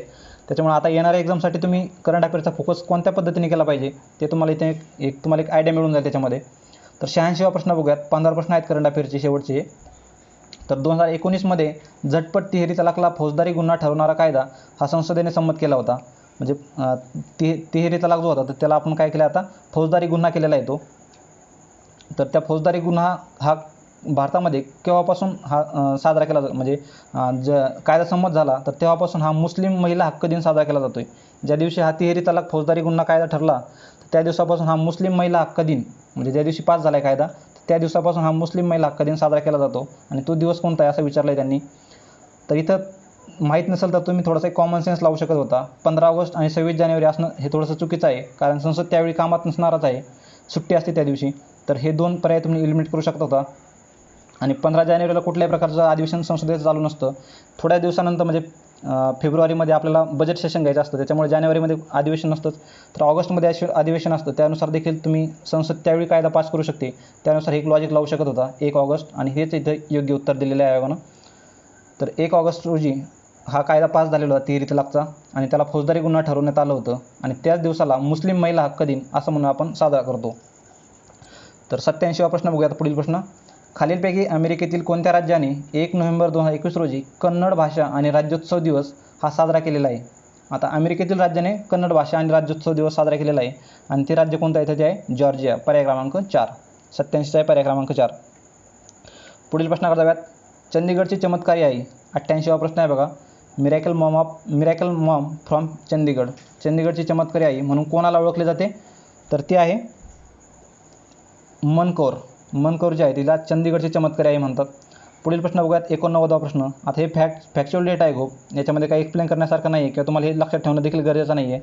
याच्यामध्ये खूप कमी चान्सेस आहेत हे प्रश्न रिपीट होण्याचे, कारण पुढच्या काही घडामोडी ह्या आयोगाला पुन्हा सापडल्या जातील, आता म्हणजे मिळतील त्यांना. तर 89वा प्रश्न बघूया त्यानुसार आपण.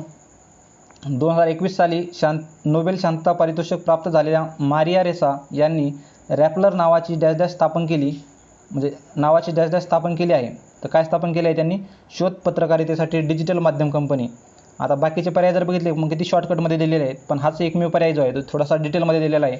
आणि तुम्हाला जर माहीत नसेल तर हा पर्याय तुम्ही मारणं इथं योग्य ठरत होतं, आणि आयोगाने देखील त्याचं योग्य उत्तर हे 4च दिलेलं आहे. तर शोध पत्रकारितेसाठी डिजिटल माध्यम कंपनी ह्या रॅपलर नावाची डिजिटल कंपनी या मारिया रेसा यांनी स्थापन केलेली होती, आणि त्यांना 2021 सालीचं नोबेल शांतता पारितोषिक इथं देण्यात आलेलं आहे. तर 89चा आपल्याला संबंधित प्रश्नाचं पर्याय क्रमांक 4 इथं योग्य उत्तर मिळतं आहे. पुढील प्रश्न बघूयात. 90वा प्रश्न. 2020च्या मानवी विकास अहवालात UNDP तर्फे प्रसिद्ध झालेल्या मानवी विकास आणि डॅश डॅश यांच्यामधील संबंधावर भर दिलेला आहे, तर तो आहे अँथ्रोपोसिनमध्ये. तर याच्यात टॅगलाईनमध्येच होतं बघा, ह्युमन डेव्हलपमेंट अँड अँथ्रोपोसिन. त्यानुसार देखील तुम्हाला इथं हा प्रश्न सुटू शकत होता. तर संबंधित प्रश्नाचा आहे पर्याय क्रमांक 2 इथं योग्य उत्तर. 91वा प्रश्न बघूयात. आता हा मायनॉरिटी स्टेटसबद्दल आहे बघा, अल्पसंख्याकांच्या यादी संबंधित. तर संघ सरकारने जैन समुदायाचा देखील समावेश अल्पसंख्याकांच्या यादीमध्ये केला आहे, या संदर्भात खालील विधाने विचारात घ्या. तर जैन समुदायाला हा अल्पसंख्याकाचा दर्जा दिलेला आहे 2014 रोजी, जानेवारी 2014 रोजी. ही डेट देखील विचारली जाऊ शकते पुढे. तर देशात आता अधिकृत 6 अल्पसंख्याक समुदाय आहेत, बरोबर आहे हे. तर अल्पसंख्याक यादीमध्ये एखाद्या समुदायाचा समावेश करण्यासाठी संसदेने साध्या बहुमताने घटनादुरुस्ती मंजूर करणे आवश्यक असते, हे चुकीचं आहे. कुठली घटनादुरुस्ती करण्याची गरज नसती. जो मायनॉरिटी ॲक्ट जो आहे त्या मायनॉरिटी ॲक्टमध्ये आपल्याला तिथं घटना दुरुस्ती करावी लागते फक्त. मायनॉरिटी ॲक्ट जो आहे तो 1992चा मायनॉरिटी ॲक्ट आहे बघा, 1992चा. त्याच्यामध्ये आपल्याला दुरुस्ती करावी लागते. त्याच्यामुळं बी विधान चुकीचं आहे आणि बी विधान चुकीचं आहे, ए बरोबर आहे. सी विधान काय सांगतं, भारत सरकारचे अल्पसंख्याक व्यवहार मंत्रालय मायनॉरिटी मिनिस्ट्री जी आहे तिची स्थापना 2009मध्ये झाली. तर हे विधान देखील चुकीचं आहे. याची स्थापना ही 9 मे म्हणजे 2009 नसून 29 जानेवारी 2006 रोजी झालेली आहे. 2006ला स्थापन झालेली आहे मिनिस्ट्री ती, मायनॉरिटी मिनिस्ट्री. त्याच्यामुळं सी विधान आणि बी विधान चुकीचे ठरतात. फक्त ए विधान हे योग्य आहे आणि आपल्याला योग्य विचारले आहे त्यांनी. त्याच्यामुळे 91चा आपल्याला पर्याय क्रमांक 1 इथं योग्य उत्तर मिळतं आहे. 92वा प्रश्न बघूयात. 2020चा बुकर पुरस्कार खालीलपैकी कोणत्या कादंबरीला मिळाला? 2020चा बुकर पुरस्कार कोणत्या कादंबरीला मिळालेला आहे? तो आहे शुगीबेन या कादंबरीला तो पुरस्कार मिळालेला आहे. 93वा प्रश्न बघूयात. अँथ्रोपोसिन या संज्ञेचा नेहमी वापर करणारे आणि 1995 साली ज्यांना रसायनशास्त्राचे नोबेल पारितोषिक मिळाले ते पॉल जे क्रूटझन हे कोणत्या देशाचे नागरिक आहेत? तर ते आहेत नेदरलँडचे नागरिक आहेत. तर 93चा आहे पर्याय क्रमांक 1 योग्य उत्तर. 94वा प्रश्न बघूयात. संयुक्त राष्ट्राशी संबंधित संस्थेने चालवलेले ब्ल्यू हार्ट अभियान खालीलपैकी कशाशी संबंधित आहे? तर ते आहे देहव्यापार व मानवी देहव्यापार असं म्हणता येईल त्याला. ते ह्युमन ट्रॅफिकिंग संबंधित आहे ते. 94 त्यानुसार मिळतं आपल्याला पर्याय क्रमांक 2 इथं योग्य उत्तर. ते ह्युमन ट्रॅफिकिंग हे थोडंसं डिटेल दिलेलं आहे, त्याच्यानुसार तुम्ही एक सेन्स लावू शकत होता तिथं. तर काय ब्ल्यू हार्ट अभियान कशा संबंधित आहे? तर ह्युमन ट्रॅफिकिंग संबंधित आहे. 95वा प्रश्न बघूयात. प्रमुख भूमिकेतील अभिनेत्याचे 2021चे ऑस्कर पारितोषिक डॅश डॅश यांनी जिंकले. तर 2021चा ऑस्कर पारितोषिक कोणत्या अभिनेत्याला भेटलेला आहे? तर तो आहे अँथनी हॉपकिन्स यांना भेटलेला आहे तो. पर्याय क्रमांक 3 इथे योग्य आहे. 96वा प्रश्न बघूयात. वांग यापिंग या अलीकडेच अंतराळात चालून आलेल्या अंतराळवीर डॅश डॅशचा नागरिक आहे. तर वांग यापिंग हा कोणत्या देशाचा नागरिक आहे? तर तो आहे चीन देशाचा नागरिक आहे तो वांग यापिंग. तो अंतराळात चालून आलेला अंतराळवीर ठरलेला आहे. तर हे न्यूजमध्ये देखील होतं. तर त्यानुसार 96चा मिळतो आपल्याला पर्याय क्रमांक 1. पुढील बघूयात 97वा प्रश्न. खालील विधाने लक्षात घ्या. 31 ऑक्टोबर 2019 रोजी लडाख हे केंद्रशासित प्रदेश बनले. बरोबर आहे. नंतर आहे केंद्रशासित प्रदेश लडाखमध्ये लेह व कारगिल या 2 जिल्ह्यांचा अंतर्भाव आहे किंवा समावेश आहे. बरोबर आहे. उमंग नरूला हे लडाखचे नायब राज्यपाल आहेत. हे चुकीचं आहे, चुकीचं दिलेलं आहे त्यांनी. तर ए आणि बी ही विधाने बरोबर आहेत. अयोग्य विचारले त्यांनी, म्हणजे सी विधान हे अयोग्य आहे. 97चं काय?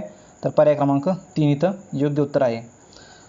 तर मला तुम्ही कमेंट बॉक्समध्ये कमेंट करा मग लडाखचे नायब राज्यपाल हे कोण आहेत आणि ते कितवे राज्यपाल आहेत हे देखील तुम्ही मला कमेंट बॉक्समध्ये नक्की कमेंट करा. तर 98वा प्रश्न बघूयात.